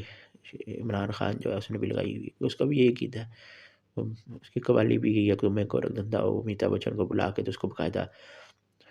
سفارش کر کے کہتا ہے کہ دیکھو یہ نصرت علی خان سے، اور اس میں بھی اسی طرح کی باتیں ہیں۔ اور اس نے ڈی پی بھی لگایا ہوگا جو حاضر ناظر بھی ہے، حاضر یعنی کہ جو حاضر بھی ہے ہر وقت، اور حاضر ہے اور ناظر بھی ہے، نہیں، اور اس طرح کر کے باتیں کہ وہ ہر جگہ ہے۔ اور جب گوجے گا الحق کا نعرہ، جو تو بھی اور میں بھی ہوں، نعوذ باللہ۔ محدثین کرام کی ان طرح اس طرح فتووں کے ساتھ عرض ہے کہ اپنے اسلاف سے بے خبر بعض دیوبندی علماء نے بھی وحدت الوجود کا زبردست رد کیا ہے، یعنی کہ جو علم والے ان کے علماء تھے جن کے اندر تھا، انہوں لوگوں نے بھی دیوبندی ہم اس طرح کے ان لوگوں نے رد کیا ہے باقاعدہ، کیونکہ دیوبند کا اس لیے ذکر آ رہا ہے کہ یہ بہت بڑا ہی یہ بنا ان لوگوں نے، جو ہے نا یہ طالبان، یہ سارے پاکستانی افغانی، اور یہ خیبر پختونخوا میں زیادہ تر یہ لوگ ہوتی ہیں تبلیغی جماعت کا ہولڈر، طارق جمیل گروپ، طارق جمیل کے عقیدے والے لوگ ہیں یہ سارے۔ تو ان کے کچھ علماء نے اس کا رد کیا ہوا ہے، کیونکہ ان کو پتہ نہیں تھا عقیدوں کا یہاں وہ لوگوں نے، لیکن پھر بھی انہوں نے رد کیا۔ ظاہر ہے ایک بندہ جو قرآن و حدیث پڑھنے والا ہو، بے شک جتنا مرضی دوسری چیزیں ہوں، لیکن اس کو تو ماننا بڑی۔ تو حکیم میاں عبد القادر فاضل دیوبند لکھتا ہے، وحدت الوجود لکھتے ہیں، وحدت الوجود خود کو خدائی مسند پر جلوہ افروز ہونے والوں کا باطل عقیدہ و عمل ہے۔ خان محمد شیرانی پنجیری دیوبندی زو بلوچستان والے نے وحدت الوجود کے رد میں کشف الجہود عقیدہ وحدت الوجود نامی کتاب لکھی، جس کے ٹائٹل پر لکھا ہوا ہے کہ اور یہ ثابت کیا گیا ہے کہ جن لوگوں کا وحدت الوجود حلولی کا عقیدہ ہوتا ہے وہ صحیح نہیں ہے۔ آخر میں وحدت الوجود کے بڑے دائی اور مشہور حلولی صوفی ابن عربی کا مختصر و جامع رد پیش کیا جاتا ہے۔ نمبر ایک، حافظ ابن حجر عسقلانی رحمۃ اللہ علیہ کہتے ہیں کہ میں نے اپنے استاد امام شیخ الاسلام سراج الدین البلقینی سے ابن عربی کے بارے میں پوچھا تو انہوں نے فوراً جواب دیا کہ وہ کافر ہے۔ لسان المیزان، ابن عربی کے بارے میں حافظ ابن حجر رحمۃ اللہ علیہ کا ایک گمراہ شخص سے مباحثہ بھی ہوا تھا، جس کا تذکرہ آگے آ رہا ہے انشاءاللہ۔ نمبر دو، حافظ ابن دقیق العید نے ابو محمد اور اندازہ کرو، یہ ایک طرف یہ ہے مسلمانوں کے امام حافظ ابن حجر عسقلانی جن نے 800 سال پہلے جو ہے اپنے استاد سے پوچھا اس کے بارے میں، تو انہوں نے کہا وہ تو کافر ہے، جس طرح کی اللہ اس کی آپ کو بتائیں گے تو وہ آپ لوگوں کے کانوں سے دھوئیں نکل جائیں گے۔ اور ایک طرح صحیح بخاری شریف ان کو یہ لوگ اس طرح، اور یہ شخص جو ہے وہ اس کو شیخ اکبر کہتا ہے، اسرار احمد، ڈاکٹر اسرار احمد، اور یہ سارے طارق جمیل وغیرہ، اور یہ سارے جو گروپ ہے صوفیوں کا، اس کو بڑا وہ مانتے ہیں یہ لوگ۔ دوسرے نمبر پہ حافظ ابن دقیق العید نے ابو محمد عز الدین عبد العزیز بن عبد السلام مسلمی دمشقی شافعی رحمۃ اللہ علیہ سے، یہ بھی بہت بڑے ائمہ تھے، دین کے محدثین تھے، کہ ابن عربی کے بارے میں پوچھا تو انہوں نے کہا شیخ سو کذاب مقبوح یقول بقدم العالم ولا یجرا تحریم الفرج، گندا کذاب اور حق سے دور تھا، وہ عالم کے قدیم ہونے کا قائل تھا، عالم کے قدیم ہونے کا یعنی کہ، اور کسی شرمگاہ کو حرام نہیں سمجھتا تھا الآخر، یعنی کہ اس کے نزدیک جو ہے نا وہ اب سمجھ جائیں بس۔ ابن عبد السلام کا یہ قول درجل کتابوں میں بھی دوسری سندوں کے ساتھ مذکور ہے۔ الوافی والوفیات میں کاتبی غلطی ہے، ابی بکر میں ابن عربی چھپ گیا ہے، جبکہ صحیح لفظ ابی بکر کے ہیں بغیر ابن عربی ہے۔ سکہ اور جلیل القدر امام ابو حیان محمد بن یوسف الاندلسی رحمۃ اللہ علیہ متوفی 739 ہجری میں جو ہے نے فرمایا، ومن ذهب من ملاحدتهم الى القول بالاتحاد والوحدة كالحلاج والشوزي وابن احلا وابن عربی المقیم بالدمشق وابن الفارس واتباع هؤلاء كابن سبعین والتلميذ الستذری وابن المطرف المقیم اچھا یہ ان کا سارا لکھا گیا، یہ سارے جو ہیں یہ، اور ان کہاں پہ رہتے ہیں، ابن المطرف المقیم برمرسیہ والصغار والسفار المقتول بغناطہ وابن الباج وابن الحسن المقيم بلنزوقا وممن رأيناه يرمى بهذا المذهب الملعون العفيف التلمسان إلى آخره. یعنی یہ بڑے پرانے لوگ تھے، اور کہاں کہاں سے لوگوں کے یہ ظالم تھے، یعنی ان کے ملحدین میں، یعنی جو وحدت الوجود کے قائل ہیں، اتحاد اور وحدت الوجود کے، یعنی وحدت الوجود کی اتحاد اور وحدت یعنی وحدت الوجود کے قائل ہیں، جیسے حسین بن منصور الحاج شوزی، ابن اعلیٰ، ابن عربی جو دمشق میں مقیم تھا، ابن فارض اور ان کے پیروکار جیسے ابن سبیر اور اس کا شاگرد. حالانکہ دیکھیں کیسی کیسے رنگ بدلتا ہے انسان، یعنی دنیا کے کیا اللہ تعالیٰ نے سلسلہ بنایا کہ اس دمشق میں ہی ابن عربی وغیرہ اس طرح کے لوگ بھی پیدا ہوئے، اور اسی دمشق میں ہی بڑے بڑے کامیات قیامت سے پہلے واقعات بھی ہونے والی بڑی اہم جگہ ہے. اور اسی دمشق کی جو ہے وہ میناروں والی سفید میناروں والی مسجد پہ عیسیٰ علیہ السلام کا نزول ہوگا، جو دوبارہ زمین پر آئیں گے، اور سارے جو واقعات ہونے ہیں قیامت کی بڑے علامات سے دجال کو قتل کریں گے سارے واقعات. ابن فارض ان کے پیروکار جیسے ابن سبیر اور اس کا شاگرد تستری مرثیہ میں رہنے والا، یہ جگہ کا نام پر ابن مطرف اور غناطہ میں قتل ہونے والا اصغار، یہ بھی اس وجہ سے قتل ہوا تھا. ابن لباج اور لرکا میں رہنے والا ابو الحسن، اور ہم نے جنہیں اس ملعون مذہب کی تہمت کے ساتھ دیکھا ہے جیسے عفیف التلمسانی وغیرہ. نمبر 4 تفسیر ابن کثیر کے مصنف حافظ ابن کثیر رحمۃ اللہ علیہ لکھتے ہیں وَلَهُ كِتَابُ الْمُسَمَّى بِفُصُوصِ الْحِكَمِ فِيهِ أَشْيَاء كَثِيرَةٌ ظَاهِرُهَا كُفْرٌ صَرِيحٌ، اور اس کی کتاب جس کا نام فصوص الحکم ہے، اس میں بہت سی چیزیں ہیں جن کا ظاہر کفر صریح ہے، یعنی کہ بالکل وہ بظاہر میں بالکل کفر ہے مکہ. حافظ ابن تیمیہ رحمۃ اللہ علیہ اس کے دور کے تھے وہ. وَلَمْ يَمْدَحْ الْحَيْرَةَ أَحَدٌ مِّنْ أَهْلِ الْعِلْمِ وَالْإِيمَانِ وَلَكِنْ مَدَحَهَا طَائِفَةٌ مِّنَ الْمَلَاحِدَةِ. یہ بڑی اہم بات ہے. كصاحب القصوص ابن عربی وامثالہ من الملاحدة الذین هم حیارہ. اہل علم اور اہل ایمان میں سے کسی نے بھی حیرت کی تعریف نہیں کی. ایک حیرت اسی طرح کا ہی تھا وہ، لیکن ملحدین کے ایک گروہ نے اس کی تعریف کی ہے، جیسے فصوص الحکم والا ابن عربی اور جیسے دوسرے ملحدین جو حیران و پریشان ہیں. حضرت ابن تیمیہ رحمۃ اللہ علیہ اور حافظ ابن القیم رحمۃ اللہ علیہ دونوں کے بارے میں مولانا قاری الحنفی لکھتے ہیں وَمَنْ طَالَعَ شرح منازل السائرین تبین له انہما کانا من اکابر اہل سنت والجماعہ ومن اولیاء هذه الامہ. اور جس نے منازل السائرین کی شرح کا مطالعہ کیا ہے تو اس پر واضح ہوا کہ وہ ابن تیمیہ رحمۃ اللہ علیہ ابن القیم رحمۃ اللہ علیہ دونوں اہل سنت والجماعت کے اکابر اور سمت کے اولیاء میں سے تھے. نمبر 6 محدث مقائی لکھتے ہیں کہ ہمارے استاذ حافظ ابن حجر العسقلانی رحمۃ اللہ علیہ کا ابن الامین نامی ایک شخص سے ابن عربی کے بارے میں مباہلہ ہوا. اس آدمی نے کہا اے اللہ اگر ابن عربی گمراہی پر ہے تو مجھ پر لعنت فرما. حافظ ابن حجر رحمۃ اللہ نے کہا اے اللہ اگر ابن عربی ہدایت پر ہے تو مجھ پر لعنت فرما. یعنی مباہلہ ان کا ہوا تھا. وہ اس مباہلے کے چند مہینے بعد رات کو اندھا ہو کر مر گیا. اللہ اکبر. یہ واقعہ 793 ہجری کو ذوالقعدہ میں ہوا تھا، مباہلہ رمضان میں ہوا تھا، لیکن اس کے باوجود بھی یہ صوفی لوگ نہیں مانتے. یہ اپنے گپوں کو اس کو اور اس طرح کے عقیدوں کو پھیلاتے ہیں اور وہ دھڑلے سے پھیلاتے ہیں. اب تو فرق ہی نہیں رہ گیا، اب تو عام لوگوں میں وہ کر گئے جیسے یہ لوگ کرتے ہیں. اتنے یہ ظالم لوگ ہیں. نمبر 7 ملا علی قاری حنفی کا حوالہ گزر چکا ہے جس میں انہوں نے کہا ہے کہ ابن عربی کی جماعت کے کفر میں شک نہ کرو. نمبر 8 قاضی تقی الدین علی بن عبد الکافی السبکی شافعی نے شرح المنہاج کے باب الوصیہ میں کہا ومن کان من هؤلاء صوفیاء المتأخرین کا ابن العربی واتباعہ فهم ضلال جہال خارجون عن طریقۃ الاسلام. اور جو ان متأخرین صوفیہ میں سے ہے جیسے ابن عربی وغیرہ تو یہ گمراہ جاہل ہیں جو اسلام کے طریقے سے خارج ہیں. نمبر 9 شمس الدین محمد العزیری شافعی نے اپنی کتاب الفتاوی المنتشرہ میں مخصوص الحکم کے بارے میں کہا قال العلماء جمیع ما فیہ کفر لأنہ دائر مع عقیدۃ الاتحاد. علماء نے کہا اس میں سارے کا سارا کفر ہے کیونکہ اتحاد کے عقیدے پر مشتمل ہے. نمبر 10 محدث برہان الدین المقائی نے تکفیر ابن عربی پر تمیل الغی کے نام سے، یعنی صوفیوں کا ابن عربی جو شیخ اکبر ہے اس کے بارے میں یہ ائمہ اور علماء اور اللہ کے اصل جو ولی تھے وہ فرما رہے کہ نام سے کتاب لکھی جس کے حوالے میں آپ کے سامنے پیش کیے گئے ہیں. معلوم ہوا کہ علماء اور جلیل القدر محدثین کرام کے نزدیک ابن عربی صوفی اور وحدت الوجود کا عقیدہ رکھنے والے لوگ گمراہ اور گمراہ کرنے والے ہیں.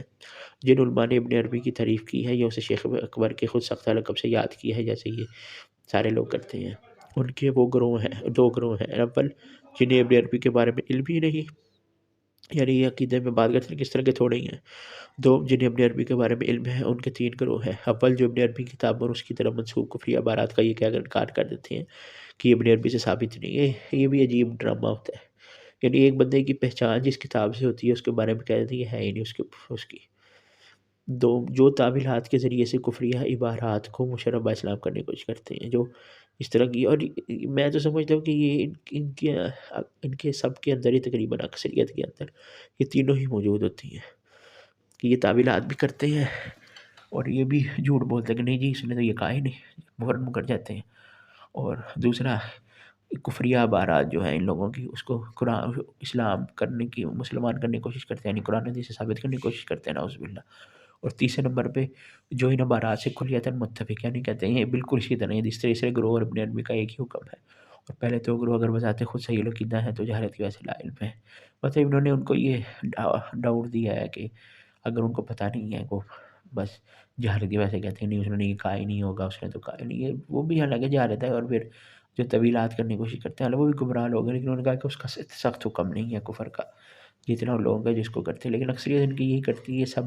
ایک ہی ہانڈی کے چٹو بٹے ہیں۔ لیکن بہرحال فرق تو ہوتا ہے۔ آخر میں عرض ہے کہ وحدت الوجود ایک غیر اسلامی عقیدہ ہے جس کی تردید قرآن مجید، احادیث صحیحہ، اجماع، آثار سلف صالحین نقل سے ثابت ہے۔ مثلا ارشاد باری تعالیٰ ہے آمنتم من فی السماء ان یخسف بکم الارض فاذا ہی تمور، کیا تم بے خوف ہو اس سے جو آسمان پر ہے کہ تمہیں زمین میں دسا دے پھر وہ ڈولنے لگے۔ سورۃ الملک 66 آیت نمبر 16۔ رسول اللہ صلی اللہ علیہ وسلم نے ایک لونڈی سے پوچھا این اللہ، اللہ تعالیٰ کہاں ہے؟ اس نے جواب دیا فی السماء، آسمان پر ہے۔ آپ نے پوچھا میں کون ہوں؟ اس نے کہا آپ اللہ کے رسول صلی اللہ علیہ وسلم۔ آپ صلی اللہ علیہ وسلم نے اس لونڈی کے مالک سے فرمایا اتقها فإنها مؤمنہ، وہ صحابی تھے جو لونڈی کا مالک تھے، اسے آزاد کر دو کیونکہ یہ ایمان والی ہے۔ دوسری حدیث میں وضاحت بھی ہے کہ انہوں نے اس کو کوئی تھپڑ مار دیا تھا تو وہ اس طرح کر کے، بارہ صحیح مسلم میں ہے یہ حدیث۔ ابو المدنقی التلمکری نے کہا اہل سنت کا اس پر اجماع ہے کہ اللہ تعالیٰ اپنی ذات کے ساتھ سات آسمانوں سے اوپر اپنے عرش پر مستوی ہے، اور معیت سے مراد یعنی اس کے قریب ہونے سے کہ وہ ساتھ ہے، جس طرح وہ قرآن میں ہے کہ ویسا اعلیٰ کا عبادی انی، میرے بارے میں پوچھے جب میرے بندے تجھ سے تو وہ فانی قریب، تو میں قریب ہوں ان کے، عجیب الدعوت داعی اذا دعان، اس طرح کی ساری آیات میں آگے اللہ تعالیٰ نے خود وضاحت کر دی ہے۔ تو اس سے مراد جو ہے نا اللہ کا علم، قدرت، بادشاہت ہے، ساری چیزیں، لیکن یہ عقیدہ مسلمانوں کا تھا ہمیشہ سے رہا ہے، لیکن ان لوگوں نے جو ہے نا تنبیہ وجود کے قائل حسین بن سرور حجاجی کے بارے میں تفصیلی تحقیق کے لیے دیکھی ماہنامہ حدیث حجر 21 حدیث 49۔ تو یہ بھی میں اس کا بھی ذکر کر دیتا ہوں، یہ میرے پاس ہے یہ، تو انشاءاللہ اس کو بھی میں ذکر کر دیتا ہوں۔ تو اگلا اس کے تو یہ بھی ذکر کر دیتا ہوں۔ میں آپ کو دوسری بات یہ بتاؤں آخر میں کہ اس سے بچے، قرآن حدیث کے مطابق یہ باطل عقیدہ دنیا کا سب سے بڑا شرک ہے، کفر ہے۔ اور ایک چیز میں آپ کو اچھی طرح سے بتا دوں، یہ بات کو سمجھ لیں اچھی طرح سے آپ لوگ، کہ یہ جو ہے نا کچھ عبارات جو میں نے پڑھی ہیں، میرا بھی اس سے وہ دل، کیونکہ ظاہر بات انسان اپنی پریشانی میں ہوتا ہے، تکلیف میں ہوتا ہے کسی وجہ سے، تو لیکن یہ عبارات کو جو ہے نا بڑی مشکل اور بڑی ہی عجیب و غریب تو ہیں ہی، کفر دیا تو ہیں ہی، لیکن کچھ مشکل اردو میں ان کے پرانے لوگ تھے، لیکن اس سے آپ دھوکہ نہ کھائیں، اس لیے یہ لوگ چھپاتے ہیں، اپنی اصل حقیقت نہیں دکھاتے ہیں لوگوں کو، اور کھلم کھلا بھی یہ باتیں کرتے ہیں، سارا بند نے کی ہوئی ہے، ساری زمین نے بیان کیا ہوا ہے،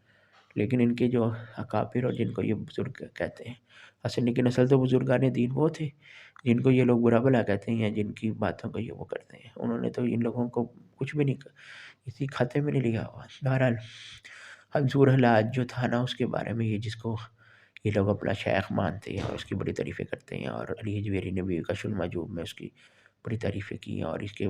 بڑا وہی ہندو بھی اور دوسرے بھی بڑی اس کی عزت کرتے ہیں، اس کو قتل کر دیا گیا تھا تو اس نے کہا تھا انا الحق میں اللہ ہوں، اور اس طرح کی باتیں، تو یہ میں آپ کو بتاتا ہوں آخر میں۔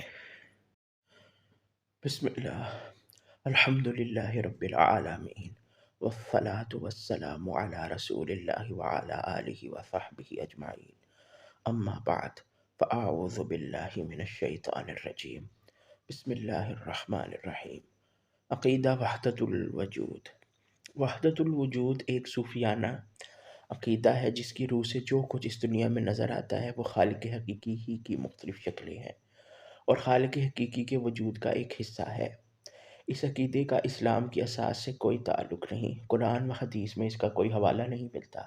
اور اکثر مسلمان علماء اس عقیدے کو ناپسندیدگی کی نظر سے دیکھتے ہیں۔ چونکہ اس عقیدے کی ابتدا مسلم صوفیہ کے یہاں سے ہوئی، اس لیے اسے اسلام سے متعلق سمجھا جاتا ہے۔ اکثر علماء نے، تقریباً سارے علماء ہی، بلکہ سارے علماء ہی اس کو، جو صحیح علم رکھنے والے علماء حق ہیں، قرآن اور حدیث والے ہیں، وہ اس کو نہ صرف ناپسندگی کی نظر سے دیکھتے ہیں، بلکہ سب کا اس بات پر اجماع ہے کہ یہ عقیدہ سب سے بڑا کفر اور سب سے بڑا شرک ہے۔ چونکہ اس عقیدے کی ابتدا مسلم صوفیہ سے یہاں ہوئی، تو اس سے مراد یہ ہے کہ مسلمان صوفیہ، یعنی جو صوفی جو لوگ ہیں، اس سے، یعنی کہ مسلمانوں میں اس کی ابتدا ہوئی تھی۔ اس کا نام انہوں نے یہ رکھا وحدت الوجود، بلکہ انہوں نے اس کو توحید وجود دی اور یہ بنا دیا، اور وہ انشاءاللہ پڑھیں گے ہم آگے۔ تو یہ جو صوفیوں کا یہ عقیدہ ہے، لیکن یہ اصل میں لیا گیا ہے ہندوؤں، سکھوں اور یونانی اور اس طرح کے فلسفوں سے، اور یہ ساری چیزوں سے، اسی فلسفے کی روح سے جو ہے نا یہ سارے عقیدے، وہ آگے ہم پڑھیں گے اس بات میں۔ مولانا اقبال کنانی لکھتے ہیں، بعض لوگ یہ عقیدہ رکھتے ہیں کہ انسان عبادت و ریاضت کے ذریعے اس مقام پر پہنچ جاتا ہے کہ اسے کائنات کی ہر چیز میں اللہ نظر آنے لگتا ہے، یا وہ ہر چیز کو اللہ کی ذات کا جز سمجھنے لگتا ہے۔ استغفر اللہ۔ اس عقیدے کو وحدت الوجود کہا جاتا ہے۔ عبادت اور ریاضت میں ترقی کرنے کے بعد انسان اللہ کی ہستی میں مدغم ہو جاتی ہے، یعنی انسان کی ہستی اللہ کی ہستی میں مدغم ہو جاتی ہے، یعنی کہ حلول کر جاتی ہے، مل جاتی ہے، اور وہ دونوں، یعنی اللہ اور انسان، ایک ہو جاتے ہیں۔ اس عقیدے کو وحدت الشہود یا فنا فی اللہ کی کہا جاتا ہے۔ عبادت اور ریاضت میں مزید ترقی سے انسان کا آئینہ دل اس قدر لطیف اور صاف ہو جاتا ہے کہ اللہ کی ذات خود اس انسان میں داخل ہو جاتی ہے۔ اصل میں یہ، میں نے جس طرح بتایا کہ یہ ہندوؤں، سکھوں اور اس طرح کے جو باطل مذاہب سارے رہے ہیں، مجوسی اور اس طرح کے جو یونانی فلسفے اور جتنے بھی اسلام کے مقابلے میں جو بھی باطل ادیان رہے ہیں، انہوں نے یہ عقیدے گڑھے، تو اس کو ان صوفیوں نے جو ہے نا اسلامی لبادہ اڑانے کی کوشش کی روحانیت کے نام پہ۔ انسان کا آئینہ دل اس قدر لطیف اور صاف ہو جاتا ہے کہ اللہ کی ذات خود اس انسان میں داخل ہو جاتی ہے، جسے حلول کہا جاتا ہے۔ ان دونوں اصطلاحات کے الفاظ میں کچھ نہ کچھ فرق ضرور ہے، لیکن نتیجہ کے اعتبار سے ان میں کوئی فرق نہیں، اور وہ یہ ہے کہ انسان اللہ کی ذات کا جز اور حصہ ہے، نعوذ باللہ۔ یہ وحدت الوجود کا یہی عقیدہ ہے۔ یہ عقیدہ ہر زمانے میں کسی نہ کسی شکل میں موجود رہا۔ ہندو مت کے عقیدہ اوتار، بدھ مت کے عقیدہ نروان، یہ جو میں نے اوپر بات کی تھی، اور جین مت کے ہاں بت پرستی کی بنیاد یہی فلسفہ وحدت الوجود اور حلول ہے۔ یہودیوں نے اسی فلسفہ حلول کے تحت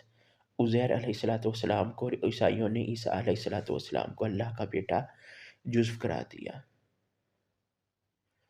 اور میں نے یہ ایک جگہ پڑھا تھا کہ وہ کہتے ہیں کہ نعوذ باللہ، ہم یہ نہیں کہتے کہ اللہ نے اس طرح کر کے، جس طرح انسانوں کے معاملات ہوتے ہیں یہ جسمانی اور وہ سب اس طرح سے، وہ اسی کو ہی کہتے ہیں کہ گوڈ اسپرٹ اور یہ اور وہ اور اس طرح کی چیزیں، نعوذ باللہ، یہی ساری روحانیت کے نام پہ یہ دندہ کرتے ہیں۔ وقالت الیہود، اور میں آپ کو یہ بات بتا دوں گی، شاید ادھر یہ بات آئے یا نہ آئے، کہ یہ ایسی اتنا خطرناک یہ عقیدہ ہے کہ قرآن میں عیسیٰ علیہ السلام کو اللہ کا بیٹا بنانے کے بارے میں سورہ مریم میں جو اللہ تعالیٰ نے فرمایا کہ تکاد السماوات یتفطرن من وتنشق الارض وتخر الجبال حدا ان دعوا للرحمن ولدا، یہ قریب ہے کہ آسمان جو ہے وہ پھٹ جائے اور زمین رز ہو جائے اور پہاڑ ہل جائے، اس طرح کر کے ہے کہ انہوں نے رحمان کی اولاد بنا لی، اس طرح بڑا سخت اللہ تعالیٰ نے اس کو، لیکن یہ اس بات پر اجماع ہے علماء دین کا کہ یہ جو عقیدہ ہے یہ اتنا خطرناک عقیدہ ہے کہ یہ عیسائیوں کے جو یہ صلیب کا اور یہ تثلیث کا عقیدہ کہ اللہ تین میں سے ایک، اور نعوذ باللہ جو ہے نا عیسیٰ علیہ السلام اللہ کے بیٹے ہیں اور عزیر علیہ السلام اللہ کے بیٹے ہیں، اس سے بھی بڑا یہ ہے، کیونکہ انہوں نے ہر چیز کو اللہ کا حصہ بنا دیا، اور وہ جو ہم نے اللہ کہاں ہے، یہ اس کی عقیدے کی نفی کی وجہ سے ہے نا، کہ انہی لوگوں نے پھر یہ قلعہ، یہ کہ اللہ فی کل مکان کا جو عقیدہ کہ اللہ ہر جگہ موجود ہے اور اللہ دل میں رہتا ہے، اور دل کو نہ توڑو، بس مسجد توڑ دو، دل نہ توڑو کسی کا، دل میں اللہ رہتا ہے، حالانکہ دل میں اللہ کی معرفت ہوتی ہے، لیکن ان لوگوں نے جو ہے نا وہ کیا، صوفیوں نے، اور دل کو انہوں نے یہ بنا دیا، اور انہوں نے کہا کہ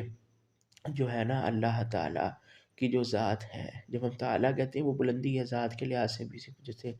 اللہ کہاں ہے اس کے بارے میں نے پڑھا تھا، اور بھی تفصیل یعنی ہم نے پڑھا تھا اور آگے بھی تفصیل سے پڑھیں گے۔ تو اس عقیدے کا دیکھیں جب اصل چیز نہیں ہوتی نا، جب ایک توحید نہیں ہوگی تو ہمیں ہمیشہ صحیح عقیدہ نہیں ہوگا تو غلط عقیدے آئیں گے، جب سنت جاتی ہے تو بدعت آتی ہے، جب صحیح چیز نہیں ہوتی تو ہمیشہ غلط چیزیں آتی ہیں۔ تو جب یہ عقیدہ انہوں نے ختم کیا کہ جی اللہ ہر جگہ موجود ہے، اور اللہ کی ذات اور صفات جو قرآن و حدیث میں بیان کی گئی ہیں وہ اس کا انکار کر کے اپنی طرف سے یہ کیے، تو اس کے نتیجے میں یہ پھر بہت زیادہ معاملہ آگے چلا گیا کہ یہ لوگ جو ہے نا پھر ہر چیز کو اللہ کا جز قرار دینا شروع کر دیا، اور وہ وحدت الوجود کا عقیدہ جو ہے نا پھر مسلمانوں میں یہ انہوں نے ڈال دیا، اور اس کی بنیاد ہی تھی۔ بہرحال وقالت اليهود عزير ابن الله وقالت النصارى المسيح ابن الله ذلك قولهم بأفواههم يضاهئون قول الذين كفروا من قبل قاتلهم الله أنى يؤفكون۔ اور یہودیوں نے کہا کہ عزیر اللہ کا بیٹا ہے، اور نصارہ نے کہا کہ مسیح اللہ کا بیٹا ہے۔ یہ ان کا اپنے منہوں کا کہنا ہے، یعنی ان کی منہ کی باتیں ہیں بس، یہ وہ ان لوگوں کی بات کی مشابہت کر رہے ہیں جنہوں نے ان سے پہلے کفر کیا، یعنی کہ پہلے جو کفر کرتے وہ بھی اس طرح کی باتیں کرتے تھے۔ اللہ انہیں مارے، یعنی اللہ انہیں ہلاک کرے، کدھر بہکائے جا رہے ہیں۔ سورہ توبہ 9 نمبر سورت آیت نمبر 30۔ دیکھو یہ اتنی سخت اس میں اللہ نے کہا کہ اللہ ان کو ہلاک کرے، اللہ ان کو ہلاک کرے، برباد کرے۔ آپ اس بات سے اندازہ کریں، اس بات سے کہ یہ یہود و نصارہ کا صرف ایک نبی عزیر علیہ السلام کو اور عیسیٰ علیہ السلام کو، عیسائیوں کا ماننا اللہ کا بیٹا یا پہلی امتوں کا اس طرح کی باتیں کرنا، تو یہ صرف ایک کو کرنا اتنی بڑی خطرناک چیز ہے۔ اور سورہ مریم کا میں نے حوالہ دیا، تو آپ خود سوچو کہ جو لوگوں نے ہر چیز کو اللہ کا جز بنا کے اور یہ کر کے، یہ کتنا خطرناک عقیدہ، یہ کائنات کا سب سے بڑا کفر اور شرک ہے یہ عقیدہ۔ اہل تصوف کے عقائد کی بنیاد بھی یہی فلسفہ وحدت الوجود اور حلول ہے۔ مولانا عبد الرحمن قانی لکھتے ہیں، کیونکہ یہ جو بندہ کوئی حوالہ دیتا ہے اس کا پھر کریڈٹ دینا چاہیے۔ انسان چلا کشی اور ریاستوں کے ذریعے اس مقام پر پہنچ جاتا ہے، نہیں صوفی یہ کہتے ہیں، وہ نقل کر رہے ہیں اپنی کتاب التوحید کے اندر۔ انسان چلا کشی اور یعنی اس کا یہ حصہ ہے تھوڑا سا جو ہم پڑھ رہے ہیں، یعنی کہ اس میں سے کچھ ان کے اقوال ہیں۔ انسان چلا کشی اور ریاستوں کے ذریعے اس مقام پر پہنچ جاتا ہے کہ اسے کائنات کی ہر چیز میں اللہ نظر آنے لگتا ہے۔ یہ خدا کا لفظ یوز کرتے تھے، لیکن صحیح یہی ہے کہ اللہ کا لفظ ہی یوز کرنا چاہیے، اللہ کا یہ ذاتی نام ہے، اور خدا کا جو لفظ ہے یہ مجوسیوں سے آیا ہے، تو اس کو ایوائڈ ہی کرنا چاہیے۔ لیکن کیونکہ ہمارے یہاں یہ اردو بولنے والا طبقہ کچھ پرانے جو علماء اور آج بھی کچھ جو ہیں وہ تھوڑے بہت یوز کرتے ہیں، لیکن صحیح یہی ہے کہ اللہ ہی یوز کرنا چاہیے، بلکہ وہ ہر چیز کو اللہ کی ذات کا حصہ سمجھنے لگتا ہے۔ اس قدر مشترک کے لحاظ سے ایک بدکار انسان اور ایک بزرگ، ایک درخت اور ایک بچھو اور لہالات باغ اور ایک غلاظت کا ڈھیر سب برابر ہوتے ہیں، کیونکہ ان سب میں اللہ موجود ہے۔ شیخ عبد الرحمن عبد الخالق لکھتے ہیں کہ اللہ کے بارے میں اہل تصوف یعنی صوفی جو لوگ ہیں اہل تصوف کہ یہ صفاتی نام ہوتے ہیں نا، جیسے جو حدیث والے ہوتے ہیں قرآن اور حدیث والے، یا ان کو کہا جاتا ہے یہ اہل الحدیث ہیں یا اصحاب الحدیث ہیں۔ پھر جو سنت والے ہوتے ہیں ان کو بھی یہی کہا گیا ہے، یہ سب ایک ہی نہ تھے، اہل سنہ والجماعہ، یا اس طرح کر کے مختلف لوگوں کو رسول اللہ صلی اللہ علیہ وسلم کے ساتھیوں کو اصحاب رسول کہا گیا، یعنی صحابی اللہ کے نبی صلی اللہ علیہ وسلم کے ساتھی، اس طرح کر کے قرآن میں اصحاب الجنہ کہا گیا جنت والوں کو۔ تو اس طرح اہل تصوف کا مطلب ہے تصوف والے، یعنی جو تصوف کے یہ صوفی جو لوگ ہیں ان کا یہ تصوف ہے نا یہ مذہب، تو ان کا یہ ہے۔ اہل تصوف کے مختلف عقیدے ہیں، اللہ کے بارے میں اہل تصوف کے مختلف عقیدے ہیں۔ ایک عقیدہ حلول کا، یعنی اللہ اپنی کسی مخلوق میں اتر آتا ہے، جیسے ہندوؤں میں ہے اوتار، اور کہ مہاتما وغیرہ جو یہ کہتے ہیں اور اس طرح کی چیزیں۔ یہ حلاج صوفی کا عقیدہ بھی تھا، حلاج منصور حلاج، جس کو یہ بہت بڑا وہ مانتے ہیں، جو اس کو قتل کر دیا گیا تھا، جس نے کہا تھا کہ انا الحق، میں اللہ ہوں، میں یعنی کہ اس کے اندر میرے اندر اللہ آ گیا۔ صوفی حلاج جو ہے اس کی یہ بڑی تعریفیں کرتے ہیں۔ ایک عقیدہ وحدت الوجود کا ہے، یعنی خالق مخلوق جدا نہیں۔ ایک تو حلول ہے کہ اللہ کس بندے میں آ جاتا ہے، ایک ہے کہ یعنی یہ بیسک ایک ہی ہے اس کی، لیکن صوفیوں کے مختلف عقائد ہیں نا، جیسے ہی ہر چیز کی درجے ہوتے ہیں اچھی بری چیزوں، اس طرح ان کے بھی انہوں نے بھی مختلف وہ بنائی ہوئی ہیں چیزیں، مختلف شاخیں ہیں۔ اور وحدت الوجود کا عقیدہ یہ کہ خالق اور مخلوق جدا نہیں ہے، یعنی یہ وہیں سے یہ عقیدہ گڑھا گیا کہ جی اللہ کہ جب انہوں نے اس قرآن و حدیث کی اس صریح عقیدے کا سے اختلاف کیا تو اللہ نے ان کو پھر اس فطرے میں مبتلا کر دیا کہ یہ ہر چیز کہتے تھے اللہ ہر جگہ موجود ہے، تو اب اسی عقیدے کی خرابی کی وجہ سے ان لوگوں نے یہ عقیدہ کر لیا کہ کیونکہ خالق اور مخلوق جدا نہیں آپس میں ایک ہی ہے۔ یہ عقیدہ تیسری صدی سے لے کر، اسی لیے آپ یہ دیکھیں گے کہ یہ میں وضاحت اس لیے کر رہا ہوں، یہ ضروری چیزیں ہیں کہ ہم رسول اللہ صلی اللہ علیہ وسلم کی ایک صحیح حدیث میں ہے کہ خیر القرون قرنی ثم الذین یلونہم ثم الذین یلونہم ثم الذین یلونہم،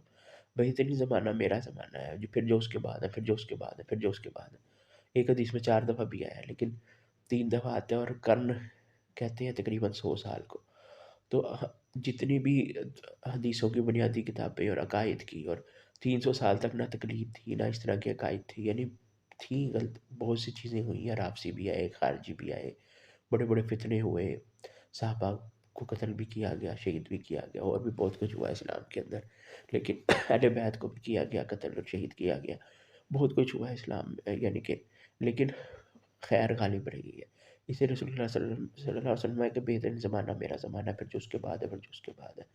تو آپ یہ دیکھیں گے یہ صحابہ تابعین اور تبع تابعین کا جو ذکر آتا ہے، یعنی صحابہ اللہ کے نبی کے شاگرد، اور پھر ان کے شاگرد تابعین، ان کی پیروی کرنے والے، اور تبع تابعین جو ہے ان کی تابعین کی پیروی کرنے والے،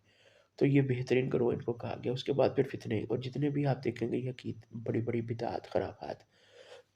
اس امت میں آئی ہیں، وہ یہ اس کے بعد ہی شروع ہوئی پہلے، اور پھر آہستہ آہستہ یہ چیزیں بڑھتی گئی جہالت کے ساتھ ساتھ، جس طرح سے امت خیر سے دور ہوتی گئی تو یہ چیزیں بڑھتی گئی، لیکن ایک گروہ ہمیشہ ان کو سمجھاتا رہا کہ جی اصل دین وہی ہے جو سلف صالحین کا دین ہے، اور یہ وہ بہرحال یہ عقیدہ تیسری صدی سے لے کر موجودہ زمانہ تک رائج رہا، اور آخر میں اسی پر تمام اہل تصوف کا اتفاق ہو گیا ہے، یعنی کہ تمام جتنے صوفیوں کے سلسلے ان لوگوں نے فرقے بنائے ہوئے اپنے، یہ چشتیہ قادریہ اور فلاں فلاں اور یہ سیفیہ اور فلان، اور جتنے بھی عرب عجم میں جتنے بھی ہیں سب اس بات پر متفق ہے۔ اس عقیدے کی چوٹی کے حضرات میں ابن عربی جسے کہا جاتا ہے کہ اس نے اصل یہ پیش کیا ہے، لیکن اصل میں اس کی بنیاد جو ہے نا، میں یہ سمجھتا نہیں، یہ حقیقت ہے کہ اس کی بنیاد وہی سے ڈلی جب اللہ فی کل مکان کا عقیدہ رکھا گیا کہ اللہ ہر جگہ موجود ہے، جب اللہ کی ذات اور صفات کو اس طرح نہیں مانا گیا جس طرح اللہ تعالیٰ نے نازل کیا اور جس طرح ہے، تو تب جو ہے نا وہ فتنے میں اللہ نے ان کو ڈالا، اور یہ لوگ ان کو اور ان کے ماننے والوں کو اور قیامت تک کے لیے یہ لوگ جو ہے نا گمراہ ہوئے اور گمراہ کرتے رہیں گے کہ ان لوگوں نے اس عقیدے کی وجہ سے یہ سارا وحدت الوجود اور یہ سارا عقیدہ گڑا، اور یہ کتنا خطرناک ہے آگے بھی ہم پڑھتے ہیں۔ ابن عربی، ابن سبیل، تلمسانی، عبدالکریم جبلی، جیلی، عبدالغنی نابلسی، اور جدید ترک تصوف کے افراد بھی اسی پر کار، یعنی کہ جتنے بھی سلسلے ہیں اس کے صوفیوں کے، اہل سنہ والجماعہ، یعنی جو بدعتیوں کے مقابلے اہل سنہ والجماعہ یا اصحاب الحدیث یا اصحاب السنن والآثار یا اہل سنن والآثار یا سلفی یا سلف صالحین کے منہج پر چلنے والے اثری اصحاب السنن، اس طرح کر کے جتنے بھی اچھے اچھے نام کہیں گے، ان کا جو عقیدہ ہے جو قرآن حدیث کے ماننے والوں کا، وہ وحدت الوجود اور اللہ تعالیٰ کو کے بارے میں کہتے ہیں کہ وحدت الوجود جو ہے، اور اللہ تعالیٰ کا وحدت الوجود اور اللہ تعالیٰ کا کسی مخلوق میں حلول کرنا،